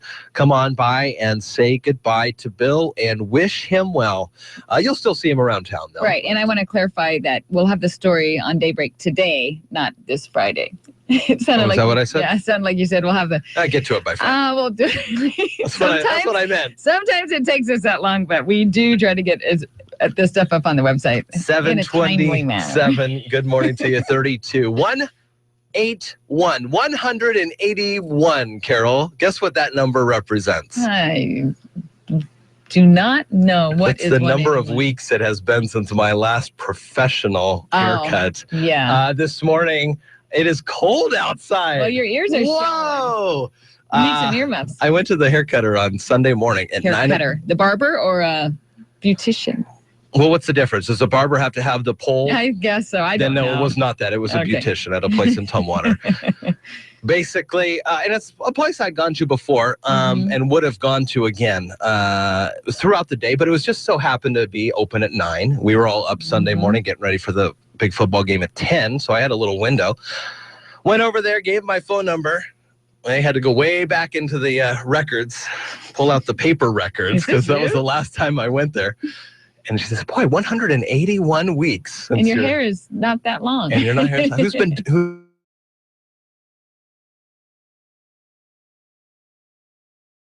But she actually, just like any kind of person working in a service industry, looking for a tip, she said, hey, you didn't do that bad of a job. It's not that bad.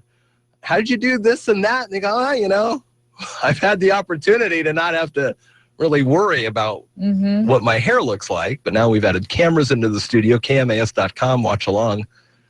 Watch along. It's short. Jeff's hair. It's very short. But I would recommend, boy, you feel great after a haircut, though. Feel like $1 million. Yeah, you do. Walk outside. First off, you realize that it is cold.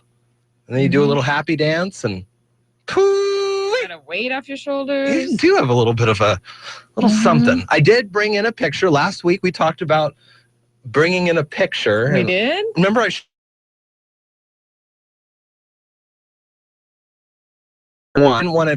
I didn't want the person to think that I thought I looked like Justin Timberlake. Again, like you mentioned, it's not all about me. Very humbling this morning. It's about the hair. And pretty interesting. So I would, take those pictures in. Yeah, because she looked at it and she went, She goes, oh yeah, I get it. One of the things is you may know someone who has like a weird, their hair grows in weird positions. The back low of my head is sideways. It goes completely sideways. Kaiser too. So I gave him that one. Some kind of weird flaky gene. Unfortunately, it is. Lots of those. 7:29 here at KMAS. It's cold. 32, you said. It is going to be a rainy week. 1.5 inches of rain tomorrow. Is that kind of what we're looking at? Well, it's gonna. We're just gonna be raining. It's not gonna be super rainy. It's chances of rain all week long, and the temps are gonna be in the mid-40s. There's gonna be some part sun possibly. So boy, it's sort of a grab bag. You are optimistic looking at those pictures. Well, I see sun. Don't you see sun? I see clouds. Where you see sun, I see clouds. Is it time to kind of give Lady Gaga her due work? This is what we'll talk about when we have a little bit more time before 8 o'clock. She won big at the Golden Globes. So she's won Grammys. She's won Golden Globes. She's singing with Tony Bennett. Yeah. Is it time to say she's pretty good? Really? Yeah. Oh, interesting. You're listening to Daybreak with Jeff and Dale on KMAS News Radio. Local news is brought to you by Fred Holmes Tree Service. FredHolmesTreeService.com, 427-4489. You're listening to KMAS News Radio. I'm Marilyn Foster. City commissioners plan to think more about how they want to approach recruitment of a new city administrator before they resume talks about it. The commissioners discussed the issue during their Friday retreat at the Central Mason Fire Station in Shelton. The commissioners have two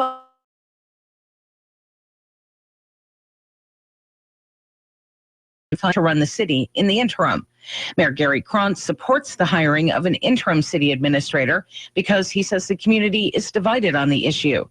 The commissioners discussed repeating the recruitment process used for hiring Police Chief Darren Moody. That involved a private recruiting firm that handled applications, narrowing down the field to 5 finalists, a public meeting for residents to get to know the finalists, and the commissioners making the final hiring decision and offering the job to the top finalist.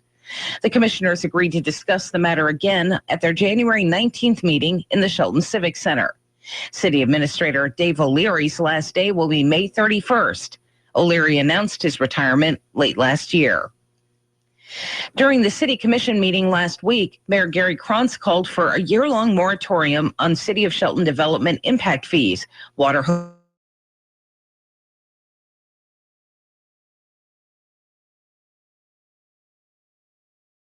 walk through home building. Commissioner of Finance and Accounting Kathy McDowell agrees with the idea and told Daybreak why. Those high fees were implemented when we saw that the city might be booming a few years ago. They come to close to $20,000 for a builder to build a house. And of course, that's passed on to the buyer. We just felt that those fees are too high, and let's give it a 1-year try on to cut down the fees to they'd come down about $11,000. And you get houses built in Shelton, families come in, they shop at Walmart, Fred Meyer, and Safeway, and ProBuild, and Tozier's, and then the builders buy their products at these building stores. So the tax base builds. So it's a win-win for Shelton. In her first interview on Daybreak as a new commissioner, McDowell also discussed the updated pot laws and Shelton working to be a Tree City USA. Hear the full interview on the Daybreak page at KMAS.com. Vikings kicker Blair Walsh missed a 27-yard field goal with 22 seconds left as the Seahawks pulled out a 10-9 win in an NFC wildcard showdown in Minnesota. The Seahawks will head to Carolina to play the Panthers in the NFC divisional round next Sunday. I'm Mary Lynn Foster, your local news at AM 1030 and FM 103.3, and always on KMAS.com. The craziness is returning to the kennel. Wiltshire behind his back with a dribble, and he scores. Set Karnowski to his left, pulls up, shoots, scores, and a foul. Zags basketball from IMG. Corners, Nelson driving baseline, and a two-handed throw-down dunk. Oh my goodness, Silas Nelson. From tip-off to the final buzzer. And throws it down with two hands. Follow the action all season long on your home for Bulldogs basketball, the Gonzaga IMG Sports Network. We have some extreme temperatures in our part of the country. I want to tell you about a local company, Arch Mechanical, ARCH, Arch. It's an acronym for Affordable Refrigeration, Cooling, and Heating. But that's not what's important. What's important is how Tom, the problem solver, is able to help solve your heating, cooling, and refrigeration equipment or system problems. Check out archmechanical.com and find out more. archmechanical.com.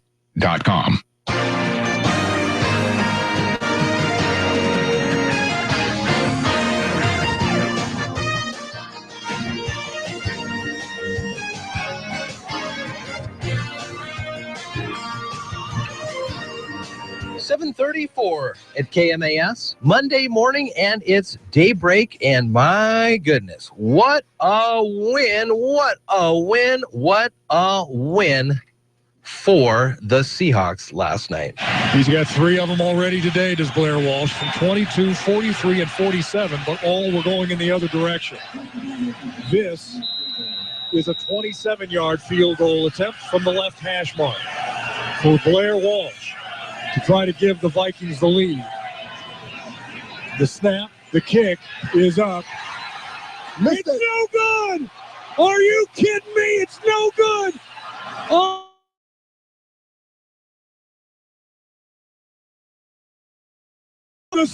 From 26 yards out, Blair Walsh misses the field goal attempt, and Seattle now with 22 seconds left. Oh my goodness, can you even believe that, though? With 22 seconds left, whatever they did, the victory formation ran out the clock, and Seahawks win, Seahawks win.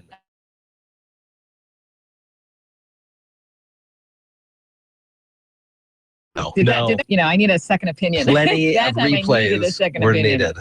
Plenty of replays were needed. Wow, that was an exciting way to start Sunday, but it wasn't the only exciting game we had on KMAS. We got it started on a video cast Friday night as the Lincoln Abes knocked off Shelton 61-38. Shelton hung tough with the Abes in the first half, only trailing by 5 after the first quarter. Vanessa Kennedy, Timber Ware, and Aurora Gooley recorded 10 points apiece for the High Climbers. Our next video cast is Wednesday on KMAS.com with Sean Wells and Terry Allen. Boys basketball versus Foss at the Mini Dome. Another game Friday night, same time, same place. This time, the boys take on Capital. Back to football action. It all started Saturday. Kansas City over Houston, 30-0. Pittsburgh over Cincy, 18-16. And then the final game this weekend was the Green Bay-Washington 35-18 Green Bay win over the Redskins. Coming up this weekend, we have the divisional playoffs on KMAS. We have all the games for you. Saturday, our coverage begins at 1 with the Kansas City Chiefs at New England. Then Green Bay at Arizona. Sunday, the Hawks take the field in Carolina to take on the Panthers. Seahawks knocked the Panthers out of the playoffs last year. This season, the Panthers beat the Hawks 27-23. Going to be very exciting. And right after the game, Steelers at the Broncos.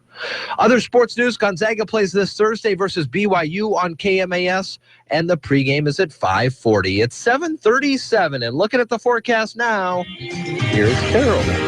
Right now it's 32, and if you're driving or walking this morning, there's going to be areas of patchy fog with some rain. It's going to turn to showers just later in the morning, and we'll reach a high of 44. Today and tonight, it'll be cloudy with some occasional rain. Overnight low of only 42, so it's not going to change much. And for the week, we're going to stay in the mid to upper 40s with showers. There could be some sunshine peeking through. Right now, it's 32.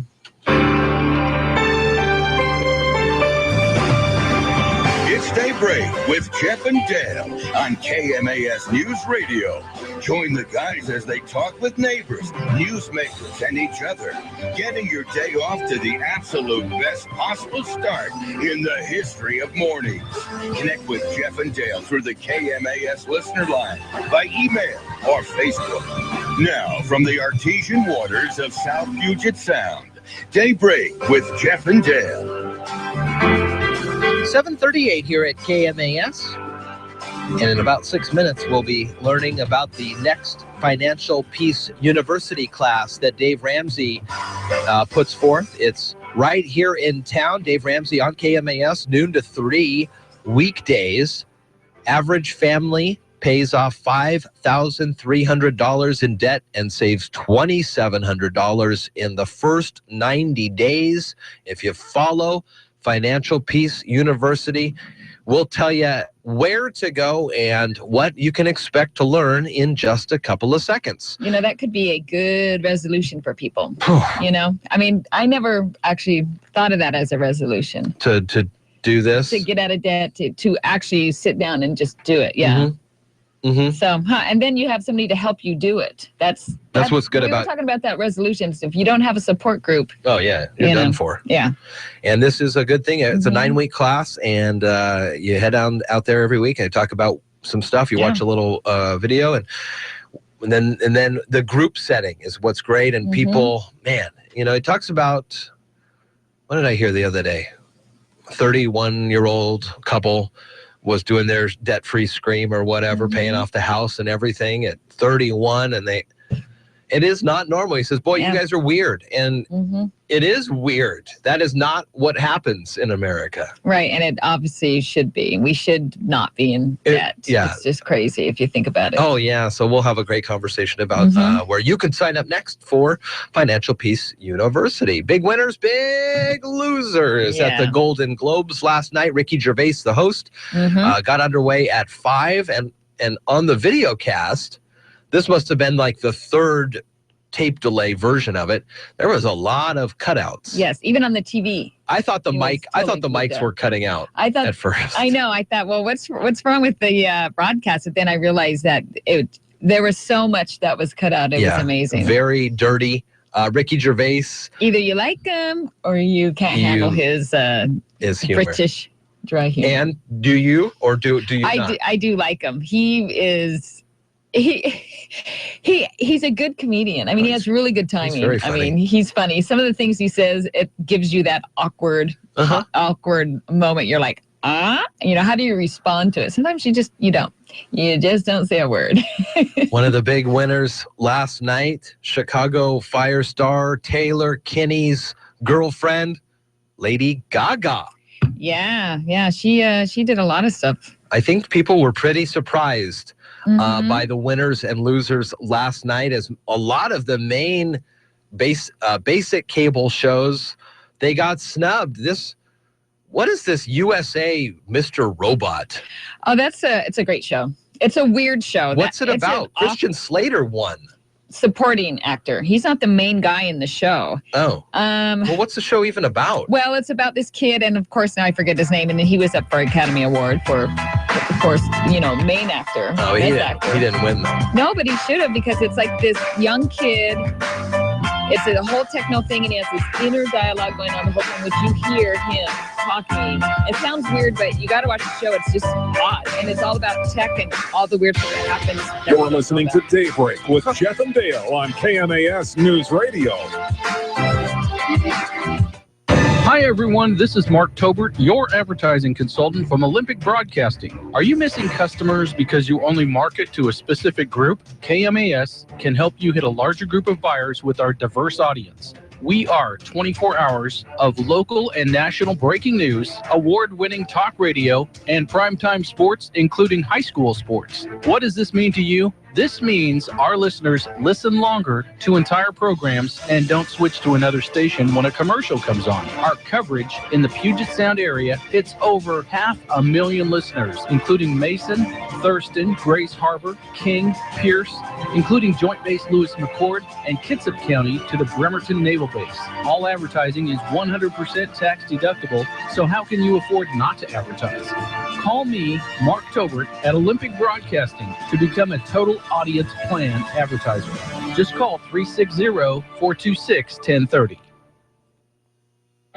Graduation Matters Shelton gets underway with a community-wide pep rally Thursday the 14th at the Civic Center. Graduation Matters Shelton wants to introduce you to the effort of improving graduation rates within the Shelton School District. With performances by the High Climber Band and videotaped by Shelton High School students, this rally will show the community that we care about the kids and their successes in the classroom. Thursday the 14th, 5:30 at the Civic Center. Come show the students and the community that graduation matters. Are you tired of commuting to a job that makes someone else rich, working harder than ever, but getting nowhere? Do you hate spending hundreds of dollars every week on daycare, having someone else raise your children? With our opportunities, you can start earning money as soon as next week. You get to be the boss, work from home, and live a happier life. At Be the Boss Network, you'll find hundreds of work-from-home opportunities that you can literally start today and be earning money as soon as next week. Go to freedom31.com and start earning money as soon as next week. You get to be the boss. Get out of the rat race. Work from home. Go to freedom31.com right now and change your life today. That's freedom31.com. Go to freedom31.com and start earning money as soon as next week. You be the boss. Go to freedom31.com.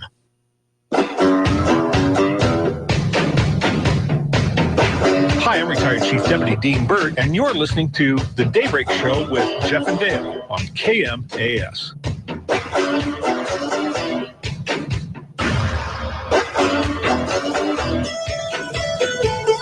All right, good Monday morning to you. 7:45 here at KMAS, KMAS.com.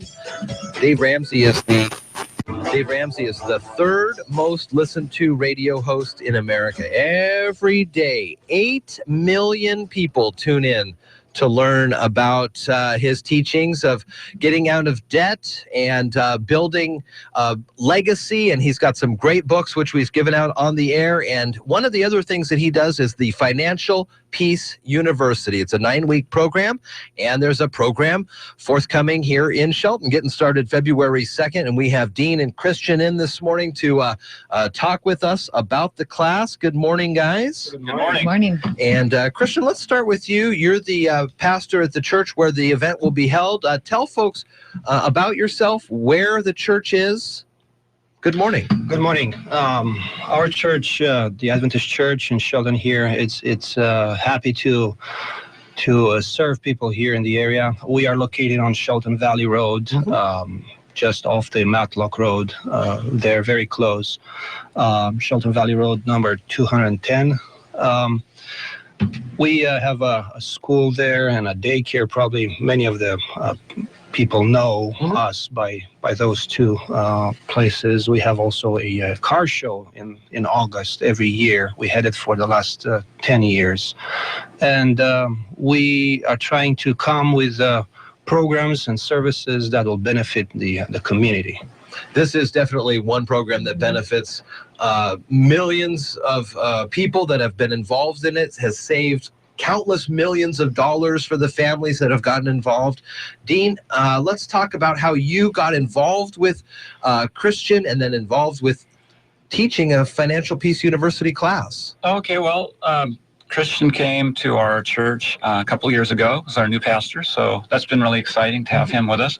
And I started in Financial Peace about 6 years ago. I took the class with my wife, and we really enjoyed it.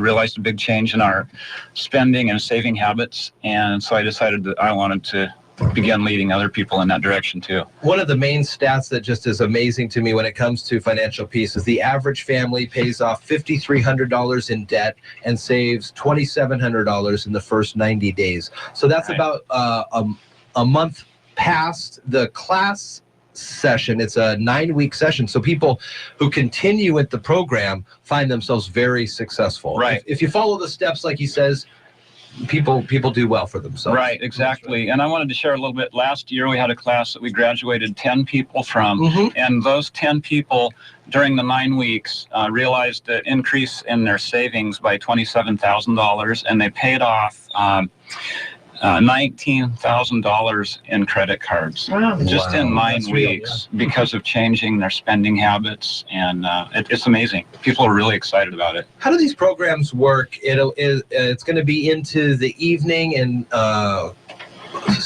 individuals can show up, couples can show up. What about people if they have kids or not? Yeah, if people do have kids, they can get a hold of us to arrange for childcare. We have that planned, and we did last year also. So if somebody's like going, I want to do it, but I don't know if I should do it. If they were going to walk into your class when it starts, what would they expect? What would be happening? What they would expect to see is we have about 15 or 20 minutes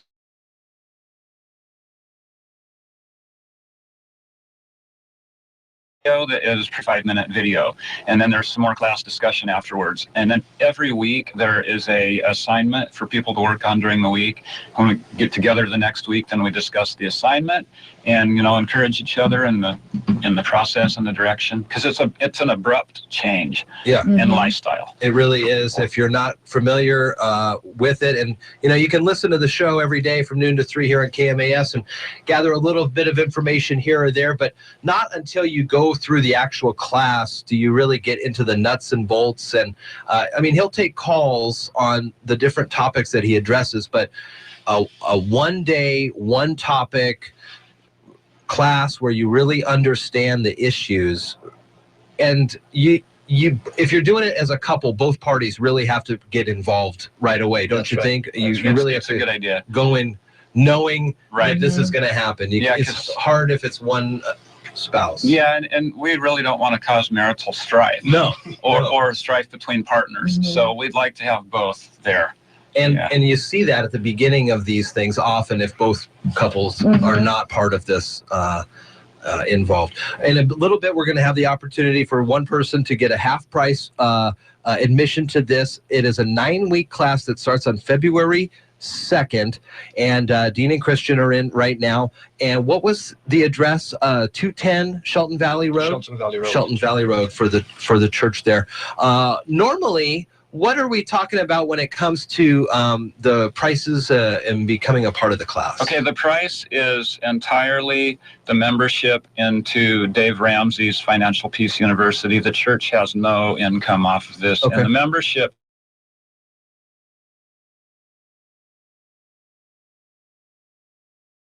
as time member, it entitles you to attend as many courses as you want to.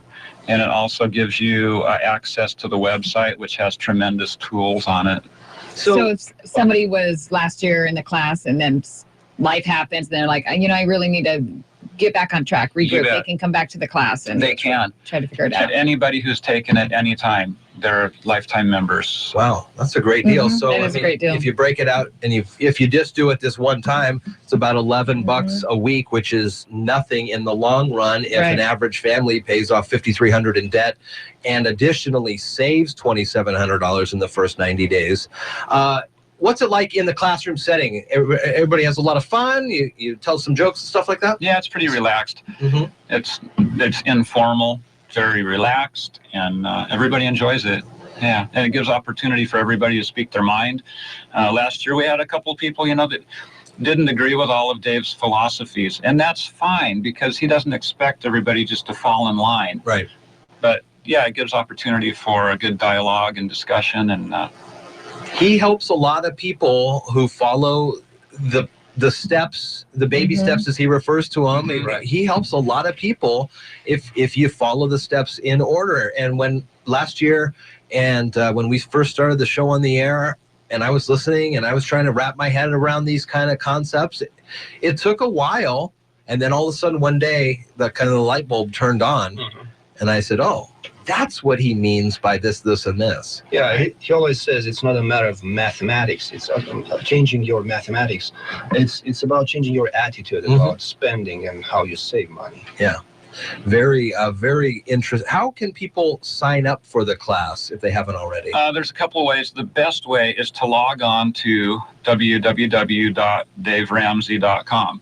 And then you can look up our class. We're about the only class in Mason County or Shelton area, I believe. You can find us on there, and you can sign up for the class. You can purchase the class materials, and it's all done. If you'd rather, you can call me, and my number is 360-259-2983. And that's my cell number, and my name is Dean. Okay, Dean. And we can also...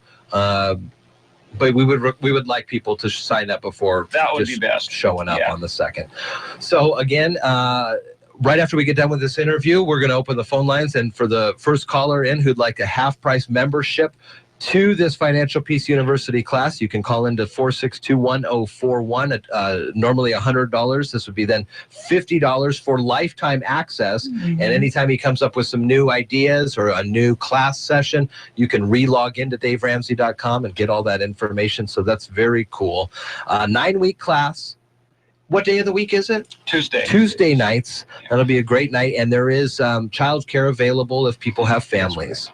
Dean and Christian, and it's going to be at the Shelton Valley Adventist Church on the Shelton Valley Road, 210 Shelton Valley Road, for the next Financial Peace University class to get started here in the community. If you're interested in a half-price membership, you can call us now or throughout the rest of the morning at 462-1041. Guys, thank you so much for coming in today. We got a call. We don't have headphones for you, though, unfortunately, so you can't hear who we're talking to. But we do have a call this morning. I think somebody is interested. Let's say good morning. Hello. Good morning. Hi, who is this? This is Gail. Hi, Gail. How are you doing? I'm great. Are you interested in becoming another member of the Financial Peace University classes upcoming?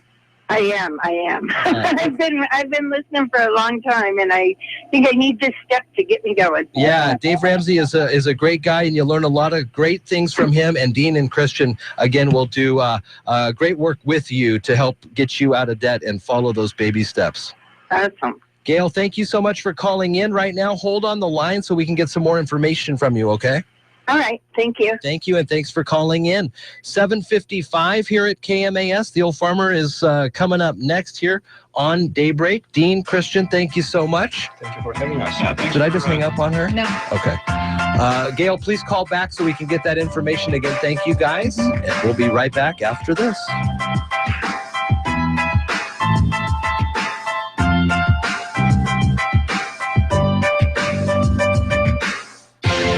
You're listening to Daybreak with Jeff and Dale on KMAS News Radio. Previously on the Under the Hood show. This would be Glenn. Hey, Glenn, go ahead. I've got an 87 Honda that I just picked up for a song, like $100, and it runs beautifully at 305,000 miles. Quite impressive. But when you start it, you have to start it 3 times to get the automatic choke to kick in properly. So what, Glenn? It was $100. Get Under the Hood, Saturdays at noon on AM 1030, FM 103.3, and KMAS.com. Tune in all season long to NFL Insider on Westwood One. Hi, this is Mark Malone. Join me each week as we whip around the league and break down the NFL. We'll hear from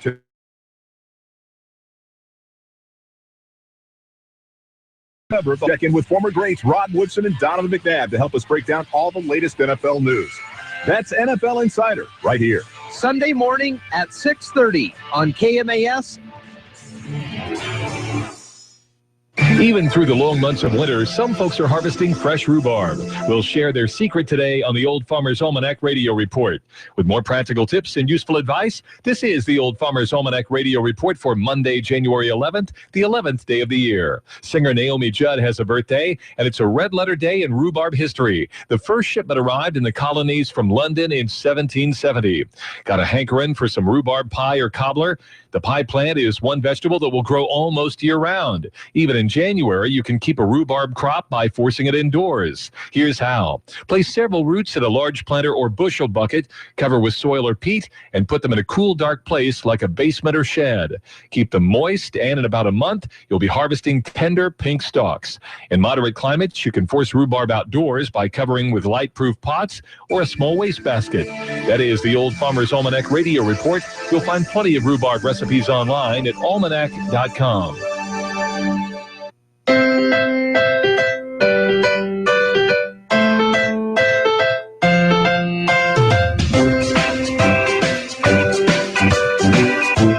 All right, good morning to you. It's Daybreak here, KMAS 857, and ABC News coming up next.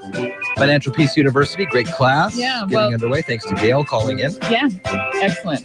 So they'll have a good time. So people are, they want to turn stuff around for the new year. Yeah. This has a support group, which is so important. So I'm just reading a top story, and 2 out of 5 people have already broken their New Year's resolutions in that first week, is what the stats say. I tell you, you already did. You already broke yours. You already had analysis paralysis. I did, but I recognized it. Well, that's excellent. Hi, I'm Jeff, and I recognize my analysis paralysis. I will also tell you, last night, it was Sunday night after a long weekend, and it's 7:40 last night. That's late for us. It's late, and I don't know if we were out or I still had all my regular clothes on. Like I still had jeans on and a button shirt or whatever, my daily garb, much like what I daily hear. And it's 7:40 and my legs are tired and sore because I was on the roof taking the lights down. And you finally got those down. Finally, thanks to all the people who wrote letters complaining about them. And I said, I really don't want to take the dogs for a walk tonight. Ooh. And that's one of my goals is to take evening walks. Did you do it? Well, Stephanie over here, she goaded me good. She says, well, just go change. You're not going to take them on a walk anyways. And that's all I needed. Mm-hmm. I was up within a second. I will show you. Good job, Stephanie. I will show you. I will take those dogs Reverse for a walk. psychology. It really. Yeah, you want. Boy, she's got me figured out. Oh yeah, she's got your buttons. She's got me figured out good. All right, 8 o'clock. We'll be talking grapefruit next. All right. On Daybreak, it's KMAS. You're listening to Daybreak with Jeff and Dale on KMAS News Radio. Dave Ramsey helps you handle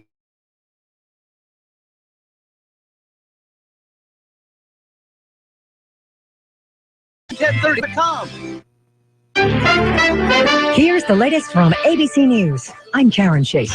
Ground control to Major Tom. David Bowie's star on the Hollywood Walk of Fame is aglow with candles, left by fans who were saddened to learn he died of cancer at 69. Bowie biographer Wendy Lee says he was a superstar. David Bowie really was a quintessential product of both the 20th century and the 21st century. He was a songwriter, he was a singer, he was an actor, he was a composer, he was an impresario, he was an artist, he was a poet, he was everything. Paul McCartney says his star will shine in the sky forever. Mothers Against Drunk Driving has launched a petition drive demanding that the case of affluenza teen Ethan Couch be moved from juvenile to adult court, saying everything possible must be done to hold him accountable and to ensure he has no more victims. Connecticut Governor Daniel Malloy will be among President Obama's special guests at tomorrow's State of the Union address, a salute to his gun control efforts after the Sandy Hook shooting. ABC's Kenneth Moten has the rest of the list. Mr. Speaker! Nearly 24 special guests will sit with First Lady Michelle Obama during the president's final State of the Union. People impacted by big events over the past 8 years, the recession, terrorism, the Affordable Care Act, marriage equality. There will also be a Syrian refugee, an ex-convict to highlight the need for criminal justice reform, and an empty seat to represent the victims of gun violence. Kenneth Moten, ABC News, Washington. The U.S. is trying to extradite Joaquin El Chapo Guzman. The former fugitive drug lord was recaptured in Mexico after being tracked through a secret meeting with Sean Penn. However, Mexican officials say it could take months. It was a good night for The Revenant at the Golden Globes. It won 3 awards, including Best Movie and Best Actor for Leo DiCaprio. My good friend Tom Hardy, who is a beast, an unbelievable talent, who is there every single day, who I know in real life would never bury me alive and leave me out in the cold to die like that. Jennifer Lawrence won Best Actress in a Comedy or Musical. This is ABC News. This product has not been evaluated by the FDA and is not intended to treat, cure, or prevent any disease. You're tired and overworked, and you're starving yourself of the nutrition you need. But be honest, are you really eating right? Probably not. You need Texas Superfood. Here's naturopathic doctor, stage 4 cancer survivor, and inventor of Texas Superfood. We make Texas Superfood from 55 vine-ripened raw fruits and vegetables. In a capsule or a powder, 1 daily dose of Texas Superfood delivers the healthy benefits of 55, count them, 55 fresh fruits and vegetables. Doctors, pharmacists, and nurses all trust and recommend Texas Superfood to their patients. Get Texas Superfood risk-free. Go to TexasSuperfood.com and give your body the nutrients it's starving for. You know you need to eat more fruits and vegetables every day, so if you can't, won't, or don't, Texas Superfood is made for you. Try Texas Superfood now risk-free. Go to TexasSuperfood.com. That's TexasSuperfood.com. TexasSuperfood.com. Automakers are making dramatic displays at the North American Auto Show in Detroit. ABC's Ryan Burrow has details. Chevy CEO Mary Barra rolled onto the stage in a 2017 Chevy Bolt EV. The Bolt EV is truly the first EV that cracks the code of long range at an affordable price. There have already been 2 awards handed out. The Honda Civic wins the North American Car of the Year, beating out the Chevy Malibu and the Mazda MX-5 Miata. For North American Truck of the Year, the Volvo XC90 topped the Honda Pilot and Nissan Titan XD. Today is the press preview day for the show. Ryan Burrow, ABC News. Police were able to track down a suspected serial jewel store thief using technology. Investigators tracked her cell phone calls through tower signals, then checked social media postings by suspicious friends who noticed she was wearing more expensive jewelry than she could afford. 24-year-old Abigail Kemp of Smyrna, Georgia, is due in court today to face charges of robbing at least 6 stores in Florida, Tennessee, and South Carolina. Karen Chase, ABC News. Local news is brought to you by Shelton Health and Rehabilitation Center. Find them online at sheltonhealthandrehab.com. You're listening to KMAS News Radio. I'm Marilyn Foster.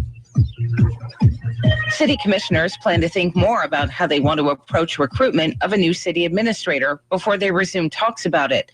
The commissioners discussed the issue during their Friday retreat at the Central Mason Fire Station in Shelton. The commissioners have 2 options. They can begin the recruitment process immediately or wait and find a temporary administrator to run the city in the interim. Mayor Gary Krantz supports the hiring of an interim city administrator because he says the community is divided on the issue. The commissioners discussed repeating the recruitment process used for hiring Police Chief Darren Moody. That involved a private recruiting firm that handled applications, narrowing down the field to 5 finalists, a public meeting for residents to get to know the finalists, and the commissioners making the final hiring decision and offering the job to the top finalist. The commissioners agreed to discuss the matter again at their January 19th meeting in the Shelton Civic Center. City Administrator Dave O'Leary's last day will be May 31st. O'Leary announced his retirement late last year. During the City Commission meeting last week, Mayor Gary Krantz called for a year-long moratorium on City of Shelton development impact fees.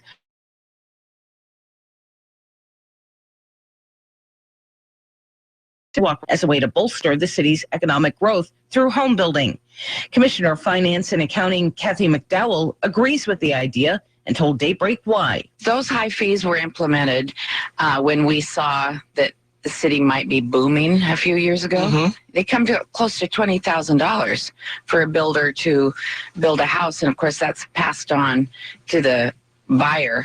We just felt that those fees are too high, and let's give it a 1-year try on to cut down the fees to about, they'd come down about $11,000. And you get houses built in Shelton, families come in, they shop at Walmart, Fred Meyer, and Safeway, and ProBuild, and Tozier's, and then the builders buy their products at these building stores.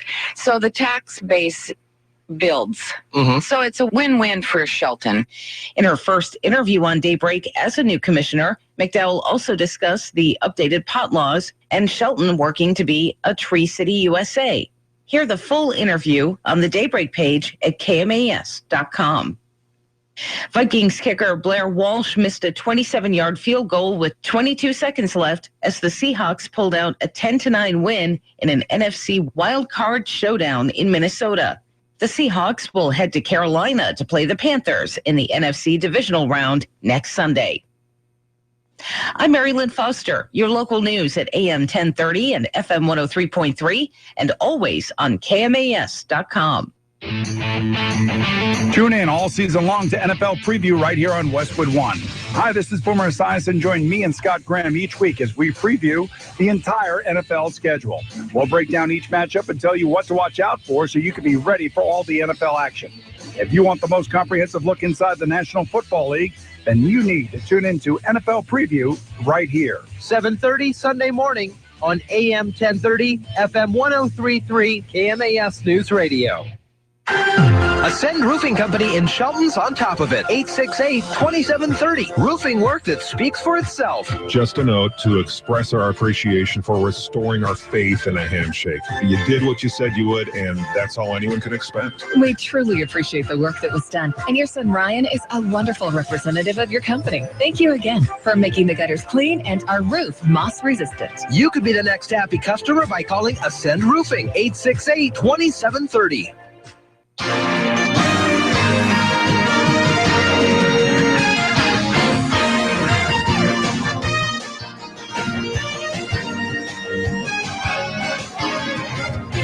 Well, good morning to you.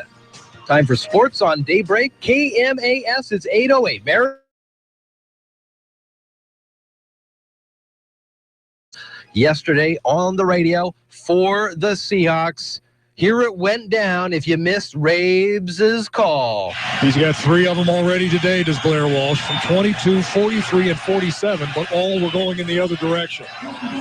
This is a 27-yard field goal attempt from the left hash mark for Blair Walsh to try to give the Vikings the lead.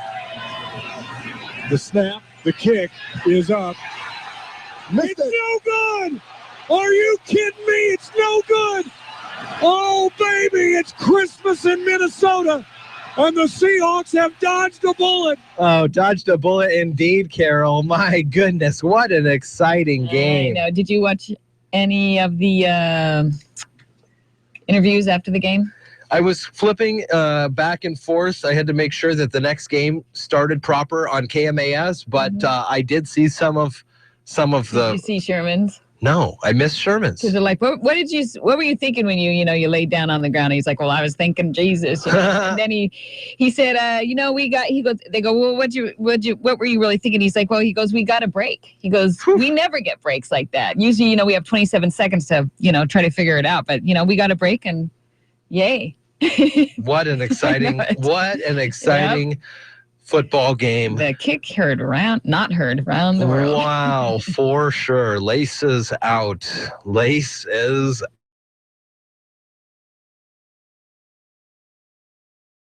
hard week then in route 30 now. At 18-16 Pittsburgh over Cincy and Green Bay 35. Washington 18. This upcoming weekend are the divisional playoffs on KMAS. We've got all the games for you. Saturday, our coverage begins at 1 with Kansas City and New England, then Green Bay and Arizona. Sunday, the Seahawks take the field in Carolina, taking on the Panthers. Seahawks knocked the Panthers out of the playoffs last year. This season, the Panthers beat the Hawks 27-23. Right after that game, it's the Steelers at the Broncos. KMAS covers NFL football all the way through the Super Bowl. Very exciting. Very, very exciting. Friday night, Lincoln Ames beat Shelton girls in high school basketball 61-38. Vanessa Kennedy, Timber Ware, and Aurora Gooley all scored 10 points each. Tamia Braggs led all scorers in the contest with 15 for Lincoln. We've got a couple more video casts for you this week on KMAS.com. Boys basketball versus Foss at the Mini Dome. And then Friday night, same time, same place. This time the boys take on the Cougs of capital. All right here on KMAS. Now let's find out what the weather is looking like. Right now it's 32, and for your morning walk or drive, there'll be areas of patchy fog with rain and freezing rain this morning and just showers this afternoon. We'll reach a high about 43, and it'll be cloudy with the occasional rain tonight. We'll have an overnight low of 38. This week will stay in the mid to upper 40s with showers. Right now it's 32.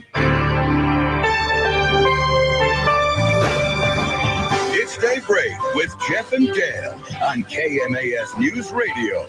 Join the guys as they talk with neighbors, newsmakers, and each other, getting your day off to the absolute best possible start in the history of mornings.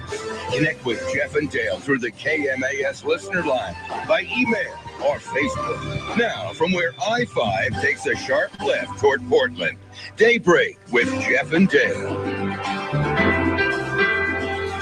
All right, good morning to you. It's Daybreak here at KMAS, KMAS.com. Lynn Longan coming up in about a half an hour to talk about the economic development of Mason County. The crop of the future. The first reported planting of a grove in Texas was 1893. These are, hands down, the best. That's what everybody says. Hands down. You should get your grapefruits from Texas. The best grapefruits in the world. And we can get them to you. That's right. We'll talk to John Tarrant next on Daybreak. You're listening to Daybreak with Jeff and Dale on KMAS News Radio. Are you tired of commuting to a job that makes someone else rich, working harder than ever, but getting nowhere? Do you hate spending hundreds of dollars every week on daycare, having someone else raise your children? With our opportunities, you can start earning money as soon as next week. You get to be the boss, work from home, and live a happier life. At Be the Boss Network, you'll find hundreds of work-from-home opportunities that you can literally start today and be earning money as soon as next week. Go to freedom31.com and start earning money as soon as next week. You get to be the boss. Get out of the rat race. Work from home. Go to freedom31.com right now and change your life today. That's freedom31.com. Go to freedom31.com and start earning money as soon as next week. You be the boss. Go to freedom31.com. Gateway Property Management says, don't kill yourself shoveling snow. It is extremely hard work and it can bring on a heart attack. Gateway Property Management reminds you that a heart attack while shoveling snow is a major cause of death during winter months. Here's a wintertime safe driving tip from our community credit union. Be ready to adapt your driving to generate traction. If you find your car sliding, ease off the accelerator. Avoid using your brakes. Our community credit union says safe winter driving requires being extra alert and careful. This is Men's Health Live from Men's Health Magazine. We have, for instance, this thing called the Works Semi-Auto Driver.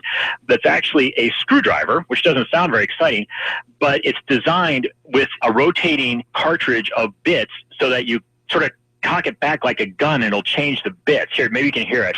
Men's Health Live, the radio show that's full of tons of useful stuff from the biggest and best-selling men's lifestyle magazine in the world, Men's Health.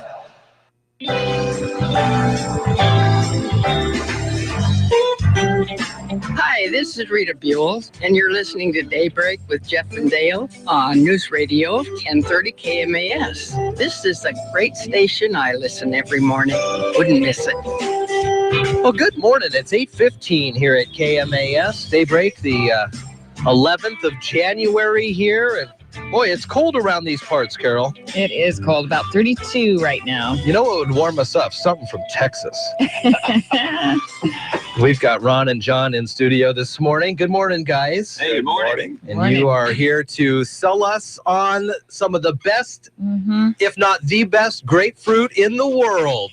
Actually, on behalf of Shelton Kiwanis, when I was in the other day and doing my groveling bit about, it's grapefruit time, and you said, well, you're going to have to come work for it. That's right. I said, okay, but I said, I can't come without bringing, actually, our profound member over here, Mr. Pinnell, who actually, I think, started Shelton Grapefruit, right? Started Shelton Grapefruit. Which, about 18 years ago? Yeah, it was being handled in Olympia.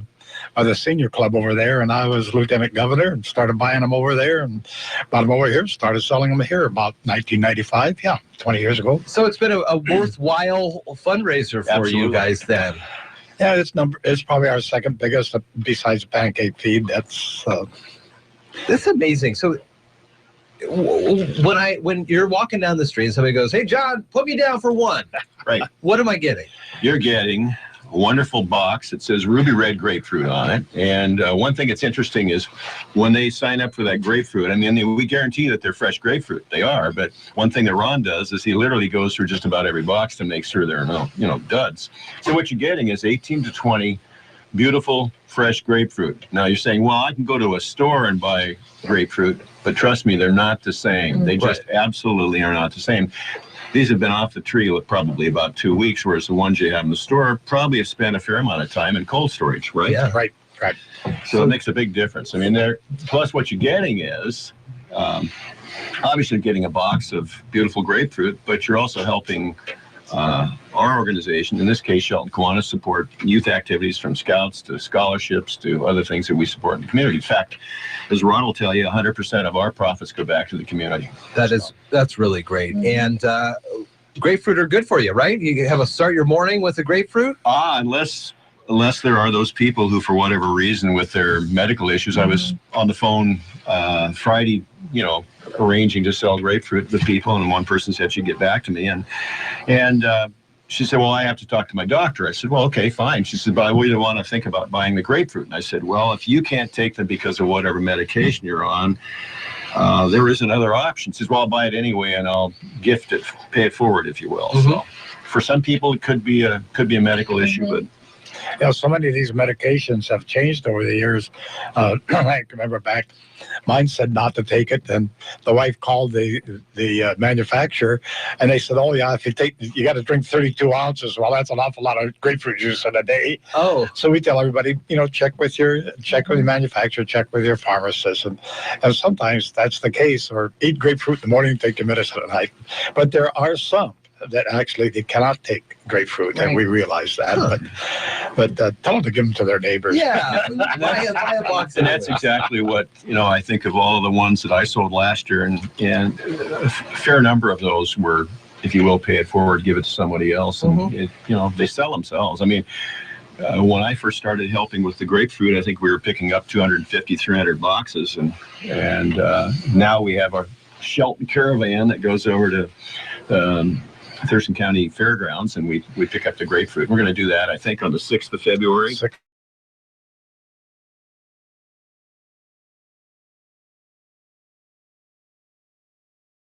How did they get to Shelton? They have dealt with the same people down in Texas for years and years, and they load the truck in Texas, and they have to guarantee a full truck.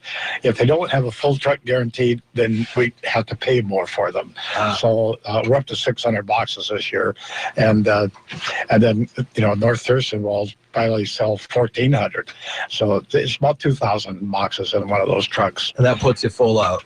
Absolutely. So they have it pretty well timed, and they tell them they're going to be there on the 6th. And other than 1 year in which the truck broke down, but they were there on time, and we just meet the truck and haul them back over here and store them in the garage. Now, as far as storing them, the best way to do for us old timers and then way back, you never got anything out of California or Texas that wasn't wrapped in paper. So if you want those things to last longer, and we literally, they'll be here the 1st of February, and the wife and myself ate grapefruit through May of last year, and wrap them in paper and keep them in your garage, not necessarily in the refrigerator, but in your garage where it's cool. Oh, just maybe like the newspaper? Wrap them in newspaper, and so that they grapefruit can get educated while they're waiting. Wrap them in newspaper. And years ago, even lemons or oranges, everything was wrapped. Yeah, there was anything not wrapped in paper, so that's just holds them a little longer. Okay, well, that's a good tip. If someone's kind of waffling a little, it's like, well, I'm not going to be able to go through 20 grapefruit. Right. I was thinking that myself because I love grapefruit. So have you been able to go down to Texas and look at the orchards? No, haven't. No, But going through grapefruit, I watch myself buy 10 boxes every year, and we have grapefruit every morning, of course. But they'll last and last. And then another thing we love is grapefruit and avocado salad. It makes the greatest salad going, and you just use ranch dressing on it, your red dressing. Really? It makes a great salad. So that's our second way of eating. So not just for breakfast, Not then. just It's for available breakfast. throughout the day. Yeah. Where can people go if they don't see you walking down the streets? How do we sign up for these things? Well, you can, of course, call the Grapefruit headquarters, which would be Ron and Don Pennell. We've got that number there for you. So, and after that, let's see, it is 426-0512 to get a hold of Ron Pennell there. Also, you can call. So that's the Thurston County contact. John, what about you? Oh, you can call me at home, 426-2635. Actually, I had a call last year, and I said, sure, I'll take it out. And hopefully the lady is not still where she is. Maybe she's moved closer to town, but I think I really honestly said I would deliver. I thought, well, Shelton area. Sure. Within a couple miles, well, I had to use a GPS to get there. So, but it was, it was worth taking out there. We had a nice drive, but no, it's a good sale. We'll be hard at it. Hopefully, all our members will be as enthusiastic as Ron is, and I am. And the best part about it is, it helps the kids in the community. Yeah, let's talk about that as we wrap up here this morning. How do you help out the community with these funds? How do you decide where it goes and the different organizations that you dole out to? Well, we have been supporting some organizations for an awful long time. Scouts, for instance.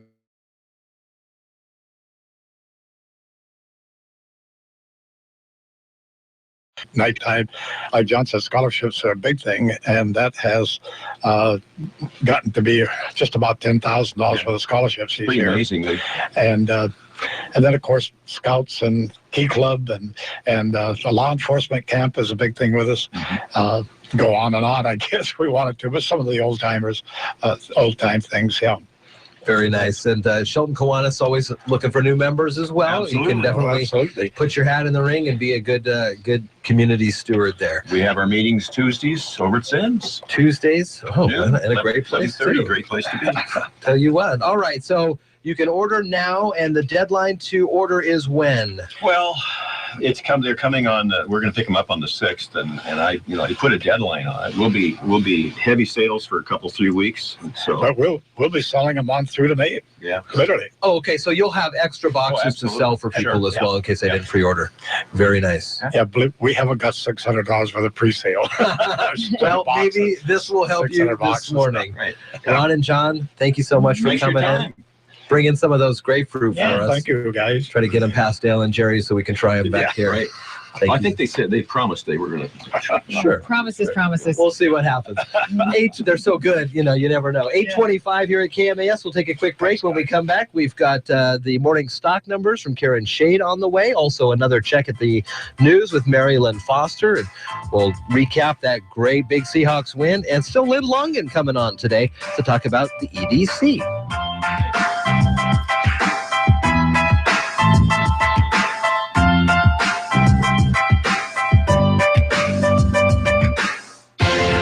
You're listening to Daybreak with Jeff and Dale on KMAS News Radio. Are you tired of commuting to a job that makes someone else rich, working harder than ever, but getting nowhere? Do you hate spending hundreds of dollars every week on daycare, having someone else raise your children? With our opportunities, you can start earning money as soon as next week. You get to be the boss, work from home, and live a happier life. At Be the Boss Network, you'll find hundreds of work-from-home opportunities that you can literally start today and be earning money as soon as next week. Go to freedom31.com and start earning money as soon as next week. You get to be the boss. Get out of the rat race. Work from home. Go to freedom31.com right now and change your life today. That's freedom31.com. Go to freedom31.com and start earning money as soon as next week. You be the boss. Go to freedom31.com. Hi, this is Dave Ramsey. Tune into my show weekdays from noon to 3 here on KMAS. But now, let's get back to Daybreak with Jeff and Dale. 8:26 here at KMAS. We got the morning stock numbers in just a few minutes from Karen Shade of Edward Jones. Carol and I here with you this Monday morning. About freezing. Is that what we're thinking today? It's about freezing. So your ears are freezing too. If anybody hasn't noticed, Jeff got his hair chopped. Boy, I tell you what, thanks to Tammy Newton who texted me earlier. She says, haircut, huh?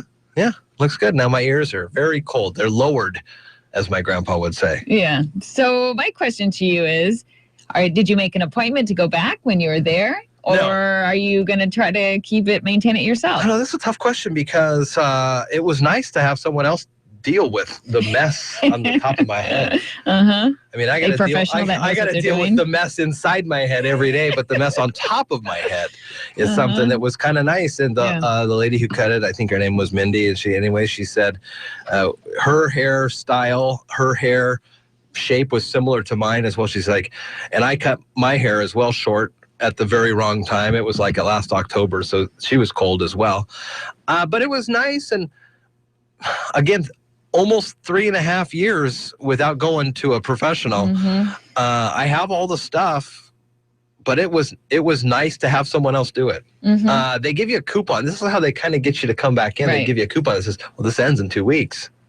2 weeks? Maybe You're it not was going to get your hair cut in 2 weeks. Maybe it was a month. I don't know. But regardless, send somebody else in. You can't do that with that coupon. It's got my name on it. I don't think you can do that. Hi, KMAS.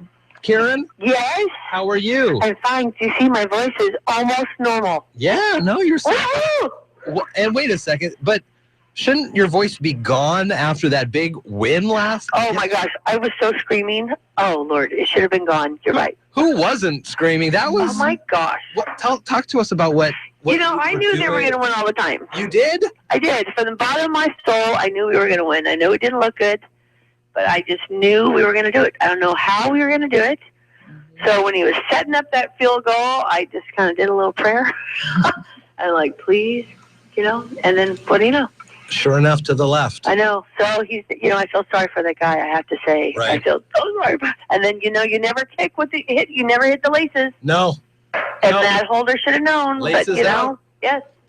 So, but did we play our best? No. No.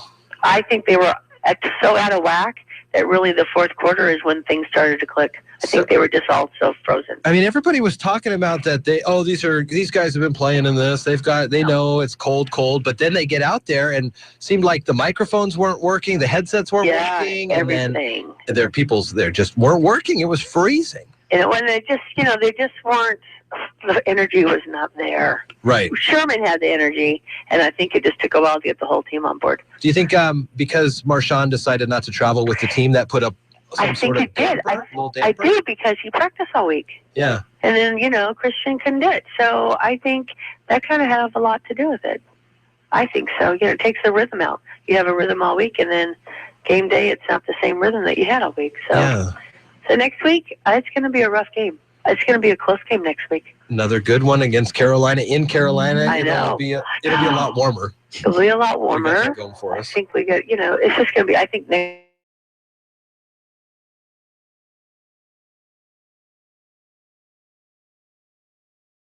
but yeah, that's my sports analogy of it all. But yeah. Well, we'll see what happens between now and Friday if our decisions on the upcoming game change at all. How's that sound? Yeah, there we go. I don't think so. I think we're still going to win. 3 by 3? Yeah, I think so. All right. I really do. What's up with Wall Street? Better. Good. Yes, U.S. stocks have pulled back from early gains and are slightly lower to begin the week following the worst week for equities since 2011. Another drop in Asian markets sent Chinese shares to their lowest level since September. In other news, corporate earnings season begins today with Alcoa reporting after the bell. Treasuries are little changed to start the week. So far this morning in the S&P 500, the best performing sector is utilities, while the worst performing sector is basic materials.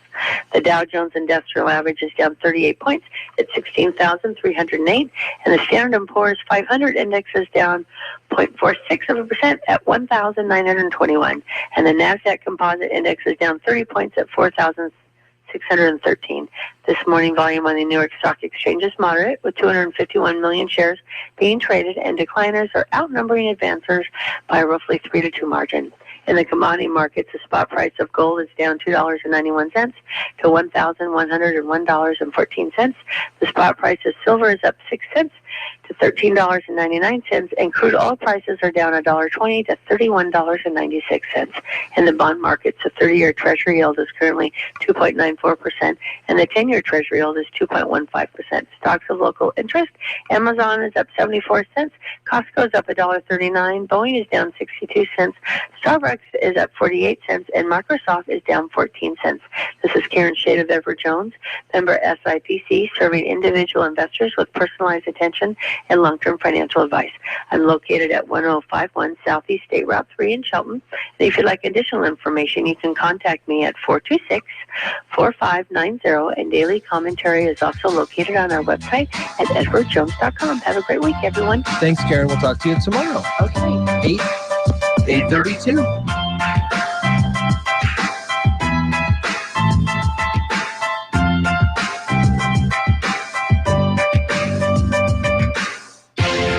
You're listening to Daybreak with Jeff and Dale on KMAS News Radio. Local news is brought to you by Fred Holmes Tree Service. FredHolmesTreeService.com, 427-4489. You're listening to KMAS News Radio. I'm Marilyn Foster.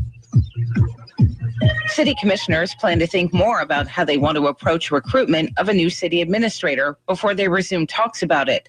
The commissioners discussed the issue during their Friday retreat at the Central Mason Fire Station in Shelton. The commissioners have two options. They can begin the recruitment process immediately or wait and find a temporary administrator to run the city in the interim. Mayor Gary Krantz supports the hiring of an interim city administrator because he says the community is divided on the issue. The commissioners discussed repeating the recruitment process used for hiring Police Chief Darren Moody. That involved a private recruiting firm that handled applications, narrowing down the field to 5 finalists, a public meeting for residents to get to know the finalists, and the commissioners making the final hiring decision and offering the job to the top finalist. The commissioners agreed to discuss the matter again at their January 19th meeting in the Shelton Civic Center. City Administrator Dave O'Leary's last day will be May 31st. O'Leary announced his retirement late last year. During the City Commission meeting last week,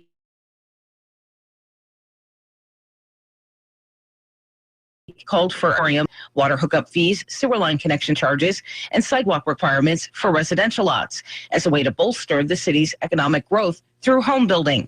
Commissioner of Finance and Accounting Kathy McDowell agrees with the idea and told Daybreak why. Those high fees were implemented when we saw that the city might be booming a few years ago. They come to close to $20,000 for a builder to build a house. And of course, that's passed on to the buyer.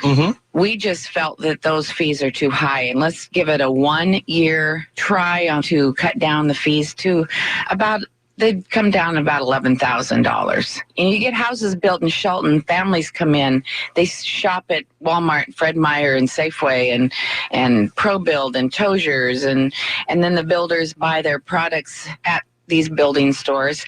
So the tax base builds. So it's a win-win for Shelton. In her first interview on Daybreak as a new commissioner, McDowell also discussed the updated pot laws and Shelton working to be a Tree City USA. Hear the full interview on the Daybreak page at KMAS.com. Vikings kicker Blair Walsh missed a 27-yard field goal with 22 seconds left as the Seahawks pulled out a 10-9 win in an NFC wildcard showdown in Minnesota. The Seahawks will head to Carolina to play the Panthers in the NFC divisional round next Sunday. I'm Marilyn Foster, your local news at AM 1030 and FM 103.3, and always on KMAS.com. Gillis Auto Center in Shelton. Best deals, best price, best trade, and low payments. Gillis is your home for Chrysler, Jeep, Dodge, and Ram truck with over 350 new vehicles available for you today. That's 350 new vehicles available. This is your year-end closeouts. The 2015s have got to go to make room for the new 2016s. We're talking year-end closeout pricing, rebates, and low interest. Gillis is Mason County's only new car dealership at the City Center Mount Lock exit and 24/7 at GillisAutoCenter.com.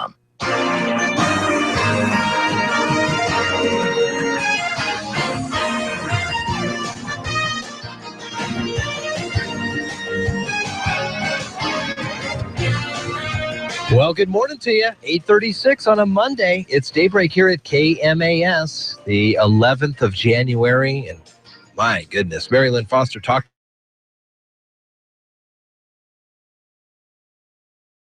It is Blair Walsh, being 47, but all were going in the other direction.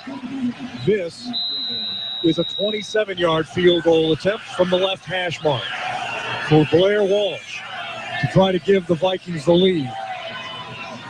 The snap.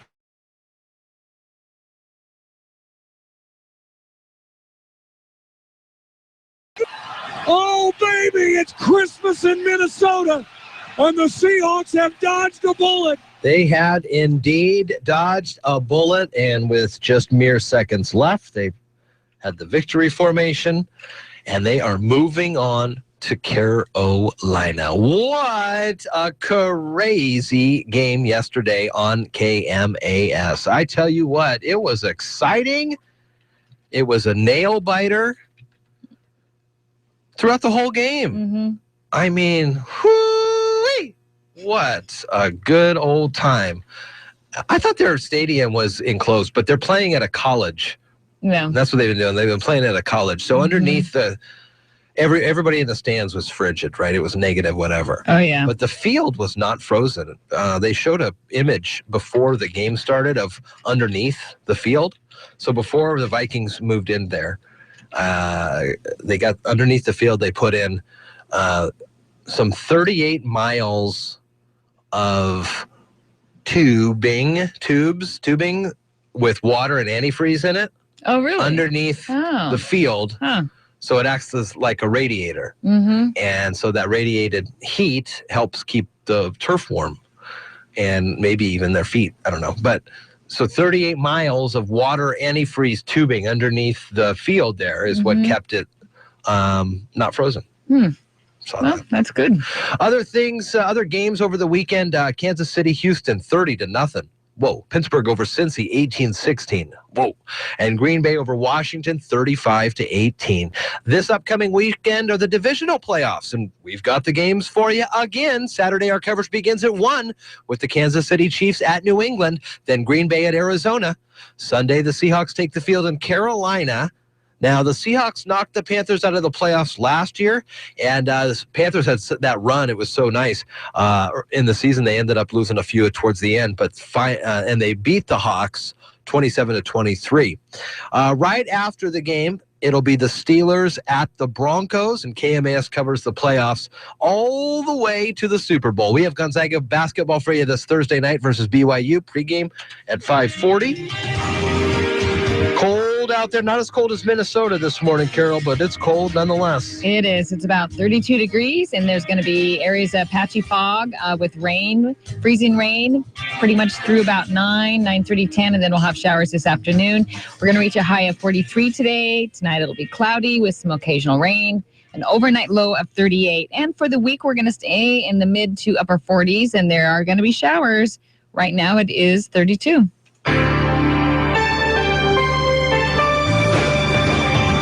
Daybreak with Jeff and Dale on KMAS News Radio. Join the guys as they talk with neighbors, newsmakers, and each other, getting your day off to the absolute best possible start in the history of mornings. Connect with Jeff and Dale through the KMAS listener line, by email or Facebook. Now from Shelton's Media Row, Daybreak with Jeff and Dale.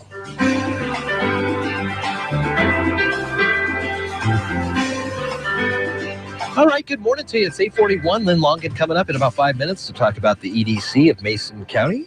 Now, last night at the Golden Globes, And if you hadn't followed the news cycle earlier in the day, one of the jokes that Ricky Gervais told may have kind of just went way over your head. Right. And it was right at the beginning. He says, well, I'm going to do this, and then I'm going to go into hiding, and nobody's going to be able to find me, not even Sean Penn.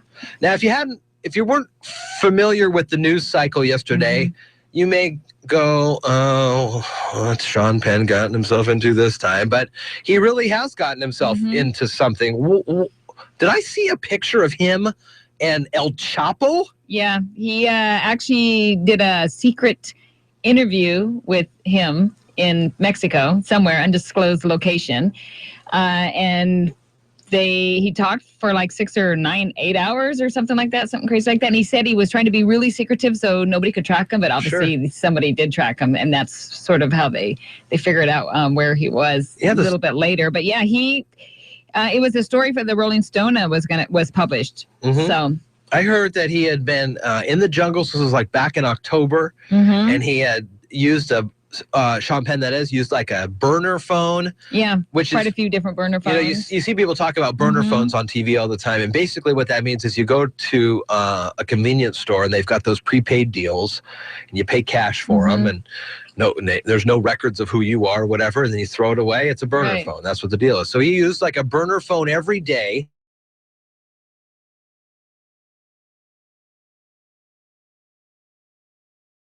Out. I guess El Chapo's not a big drinker, but he wanted to drink with Sean Penn. So they have this interview. They have this meet and greet. One of the families near the jungle where they're meeting brought him enchiladas and stuff. And then he had this interview, and now this weekend they caught the guy. Yeah. Yep. They're probably going to extradite him to America. So here's the question: who gets here quicker, the affluenza kid or El Chapo? Good question. We'll keep an eye on that. Who gets sent here quicker? We will keep an eye on that. Lynn Longan coming up next year on Daybreak. It's 8:43. You're listening to Daybreak with Jeff and Dale on KMAS News Radio. Have you visited the Mason General Hospital and Family of Clinics website lately? Information about local medical services and providers is available online and can save you time finding what you're looking for. Browse Mason General's webpage to discover that excellent patient-centered hospital and clinic care is just minutes from where you live. World-class physicians, award-winning programs, and state-of-the-art technology are all right here, so you don't have to travel out of town for the best care available. Visit Mason General's website today at masongeneral.com. Mason General Hospital and Family of Clinics. Equal opportunity provider. Translation services provided. Mason General and Family of Clinics. Take KMAS wherever you go with our new free KMAS mobile app. It's a free download from either your Apple or Android device. Check out the latest news and even listen wherever you have a signal. Search KMAS in your app store and download our free KMAS app today. Get ready. It's time to tee it up with Keith Jones. Are you going to hit the shot that you need to hit? Or are you going to be trying something new just because it looks fancy? So one of, the basic truths, the self-evident truths that we have in the book is that you always choose functional over fancy. Tee it up with Keith Jones. Your small business needs a loyalty rewards program, but email and paper cards are not effective, and using your POS system where you have to do all the work is bad as well. Go mobile. 95% of customers will check your marketing message on their smartphones in the first 5 minutes you send it, and we do all the work for you for under $150 a month. Call Puget Sound Perks today, 253-584-1212, or visit psperks.com. Reward your customers, and they'll reward you back.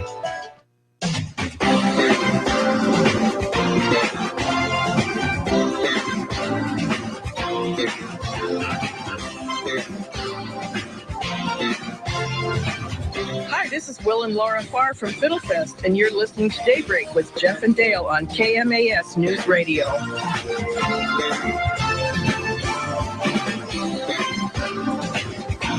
All right, good morning to you. It's 8:45 on a Monday morning, and a good morning to you. Carol and I sitting in here now with Lynn Longan from the Mason County Economic Development Council. Good morning, Lynn. Good morning. How was your weekend? It was good. Good. Get a chance to see that exciting Seahawks game? Listen to the game? Whoa, right? Crazy, huh? Uh-huh. One minute we're like, the next minute we're like, what? I know. I had resigned myself to a loss, and then they come ahead, and then I resigned myself to a loss again. And I think it was great. I think we all did right up until that snap. And what a better situation for us to be on. Go from a loss to a win versus, I'm sure, everybody in that stadium. Locke, I mean, he had kicked a couple others. Right. And so those poor folks. I did see in a couple pictures, a lot of Seahawks fans traveling out there. Yeah, there were. It was really nice. I could hear some chants during the halftime. Pretty cool stuff. All right, Lynn. So last week we had you in, and it was kind of a legislative. We were preparing for the legislative session, and the send-off got underway. The session gets underway today. So before we start hearing anything from Olympia, let's kind of look back a little bit to some of the other things that the EDC is working on, the Sparking Solutions, for example, or the demographic study. I know you have some information on that. So let's start with Sparking Solutions for folks. So we've hired a consultant. We're reviewing a contract with that consultant right now. I need to send it to our attorney for review, and then we'll be ready to start on that. The first... is the consultant for the demographic? Well, it's for the Sparking Solutions, which is we're doing roundtables, industry roundtables. And then each of those industries, we will come away with a strategy. And there will be some short-term strategies, and there will also be 10-year strategies in it. So that will fold into the economic or the Mason County Comprehensive Plan update. So this consultant will put all that together. They're an expert in that type of the field. Okay, cool. And this is based on the different gathering groups that we went to. We were in Matlock, we were in Hoodsport, Shelton a couple the community times. forums that we held. So this was the information we got from those. Everybody got to vote on, their industries, what industries they thought were the most important and that we should concentrate on. And of course, tourism and food processing, aquaculture. We're really close, almost tied for first, but I think there were a couple more votes for tourism. And then we had, I can't remember them all. We had the forest products. We have advanced manufacturing, career and technical education, and healthcare, I believe is one. Yeah. I was kind of encouraged when the different communities gathered, the topics were quite similar, even for folks, for example, Matlock, who's not necessarily near any body of water. But they still understand the importance of that. They do, the aquaculture and the, it was interesting. So Matlock, of course, the farm, the food processing part. Sorry. That's like big. But they also talked about aquaculture and how important aquaculture is for Mason County. So it wasn't, I think that everybody who came to them, most people that came to those forums, they were really open-minded and they were trying to see the big picture. And so that was really helpful. So all sort of working together instead of saying, well, this is our concern because we live here. Everybody was sort of like, well, we're in this all together. Type of thing. Cool. Are you sensing that kind of shift a little bit when you're out and about in the different communities, that it's not just, there's a lot of talk that this is a broad one, but Seattle's taking all of our state tax dollars because they're a big burg, or Shelton is taking a lot of Mason County because it's the city in the county. Do you find now that more people are saying, we're in this county together, we need to get out of this together? I think that people are more open to regionalism, which means above even or beyond even our county borders. So one of the things that I've been doing since I've been here is partnering strongly with what we call the PAC-5 region, which is Thurston, Lewis, Grays Harbor, Pacific, and Mason counties. So the EDC directors, we all meet monthly. And we don't let any months go by. If there's something that we can't meet on a particular date, we change it so that we can get everybody there. We take it very seriously, and it's a priority. So we're looking at not just Mason County. So but we're looking at the whole region, which really helps. So Thurston County, Thurston County has things to offer that we might not have here. So how can we use that when we're doing business recruitment, for example? When we did this last RFP, which I think was last week, I got it turned in to the state. It's for 350 jobs. So I looked at a regional scope of what workforce was available in that region rather than just the county. The county would have been a harder one. So you can have 350 unemployed in Mason County. Right. You're not going to recruit a company that has 350 jobs because not everybody's going to fit those jobs. So you've got to show a really good workforce. And the way to do that is by regionalizing. Is this the regional feasibility plan that includes the property across the street from us here, the old PUD building? Is that the RFP that you're talking about? Okay. No, it's not.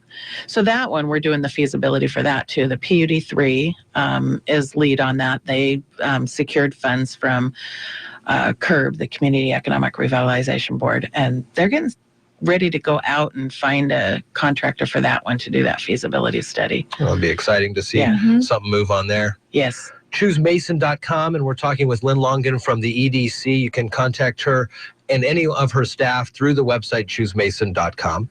Also, you talked about the business demographic study as part of Sparking Solutions. What else What else is going on there? Well, I'm getting ready to go to New Orleans here in a couple weeks, representing Washington State, actually, and Mason County. I've been asked to sit at an invitational-only executive economic development roundtable. There's 75 people in the country that are attending that and sitting at that roundtable. 2 people from Washington, 1 besides myself.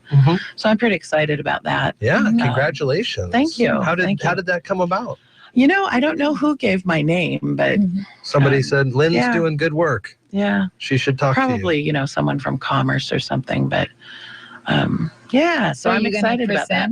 About what's going on here, or what do you guys learn at those? They're round tables, so it's like a workshop, and you talk about what's going on in your own areas and find out what's going on in other areas in the country, and work from there. Do you find that there are more similarities between these types of groups than differences in the grand scheme of things? Like, this wouldn't work here because we don't have blank, but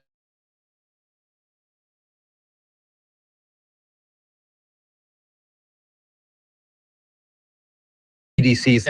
Ironic, when I worked for the state, that all of the smaller counties, the rural counties, all thought they were so unique, which, by the way, we are unique, right? And yet so many of the issues were so similar. And I don't know that that's so much with the urban. I mean, truly, urban counties deal with different issues than rural counties do. And we can't ignore that. I think that for years we've tried to say, treat us all the same, we're equal. I think the reality is we're not. So we're not the same, and we need to realize the uniqueness of what it is to do economic development in a rural community. Right. It's not cut and dry. It's not simple. I would honestly say it's much, much harder in a rural county. That's coming up in the next couple weeks. When again? Exciting. It is 2 weeks from today. So I won't be here. Okay. No. Well, we'll make sure we make a note of that. We'll send someone. Yeah. We'll have Jennifer come talk to you. Okay. Yeah, Jennifer's great. 8:54 here. It puts the wraps on this conversation with Lynn Longan. Great information, as always, every Monday at this time. Thank you so much for coming in. Thank you. Thank you. We'll see you hopefully next Monday after another Seahawks big win. Yes. Taking on Carolina this time. 8:55. We'll take a break and look forward to wrapping things up here next on Daybreak on KMAS.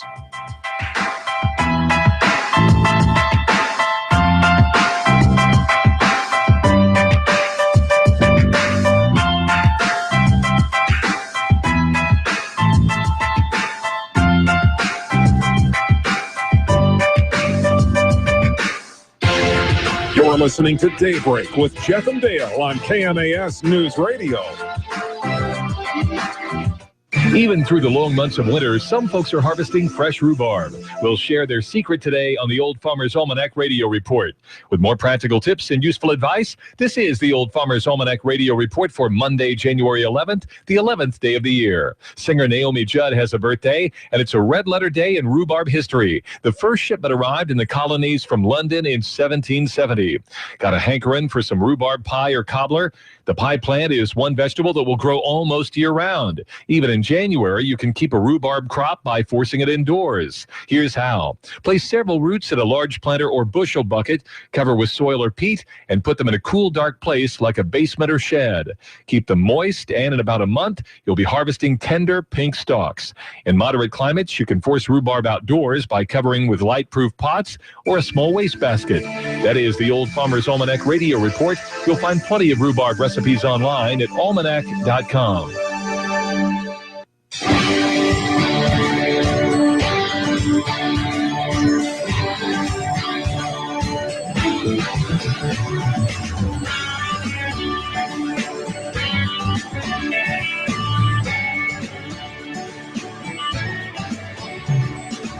All right, good morning to you. It is 8:57 here at KMAS. Got the news from ABC coming up in a couple of minutes. Mary Lynn Foster will update us in the news at 9:03. Tom Hartman after that tomorrow morning. Big announcements here on KMAS. Oh, yeah. So you said something like it's going to blow my socks off. Yeah. I will be wearing socks because it's not going to be that warm tomorrow. So I probably will still be wearing socks. Your socks and sandals, probably. 8:56 here at KMAS, KMAS.com. I want to thank all the folks at the Master Gardeners who gave us a great conversation about composting Saturday morning. What fun. I learned a lot, and I was on the fence if I was going to do this or not. And then I was, as I mentioned earlier this morning, I got some information and I was excited. And then I got more and more and more information and I became overwhelmed and decided to put the kibosh on it. And then I see that the Garden Gate building a healthy soil through composting class. We got it going, and I learned a lot, Carol. Carol and I were there. Throughout the rest of the session, coming up on the 23rd, all-season gardening in Mason County. Because just even though it's not wintertime, stuff still works, I suppose. Yeah, I guess you we'll can find have out a little more greenhouse or whatever, a covered deal. Jeannie Raywalt will be in on the 22nd, that Friday, right before, to talk about the class. Waterwise gardening, tape irrigation on the 6th of February. Fruit trees, that'd be a fun one on the 20th of February. Tomatoes, and you were telling me that Mason County Master Gardeners, they are known for their tomatoes. Yes, they are. So March 5th is when you can learn more about the tomato plants that you'll want to pick up. And then in May... Yeah, you get herbs for cooking, healing, and beauty. May... 19th. What? May 9th, or March 19th. I was thinking about the Mother's Day plant sale. Oh, the plant sale will be the weekend of Mother's Day, which is probably the second weekend. First or second weekend of May. 8:58 here at KMAS, KMAS.com. So that was a lot of fun at the Memorial Hall this past weekend. Actually, while we were there, we saw folks that were taking the lights down at the tree at Post Office Park. They were. That's what got me interested in taking my own lights down. Oh, yeah. Well, you gotta take them down. I guess if the city can do it. Well, do you have a thing in your contract, your housing thing that says you have to have your lights down? Is there certain looks that you guys have to avoid? Well, there are certain looks, Carol. We're supposed to keep our garbage behind a fence, garbage cans behind a fence. How long do you have to take them back from the curb into your area? I don't know. Last week it was nobody stands out there. Last week it was a few days. I'm on the board, so I can do whatever I want. Oh, well, there you go. Rewrite the rules if I need to. Part of the problem. Part of the solution. I am the solution. All right, we'll be back tomorrow, and we've got more great guests for you. We'll talk to Dan Griffey tomorrow, Jackie McAlevey, and Environmentally Sound. All coming up tomorrow. To Daybreak with Jeff and Dale on KMAS News Radio. Mornings start with Daybreak on KMAS Shelton. Join Jeff and Dale weekdays from 6 to 9 on AM 1030, FM 103.3, and KMAS.com. Here's the latest from ABC News. I'm Joan Bennett. A Maryland appeals court has delayed the trial of the police van driver charged in the death of Freddie Gray. Jury selection had been set to start today in Baltimore in the trial of Cesar Goodson. He's the second of 6 officers scheduled for trial. ABC's Robert Lang. As jury selection was about to start, Maryland's second highest court is ordering an indefinite delay in the start of this trial as it considers whether another accused officer, William Porter, can be forced to testify for the prosecution. Porter, whose own trial ended with a hung jury last month, is facing a retrial in June and is fighting this order. There is no deadline for the appeals court to act, so we do not know when the trial of Officer Cesar Goodson will begin. Robert Lang, ABC News, Baltimore. Video of the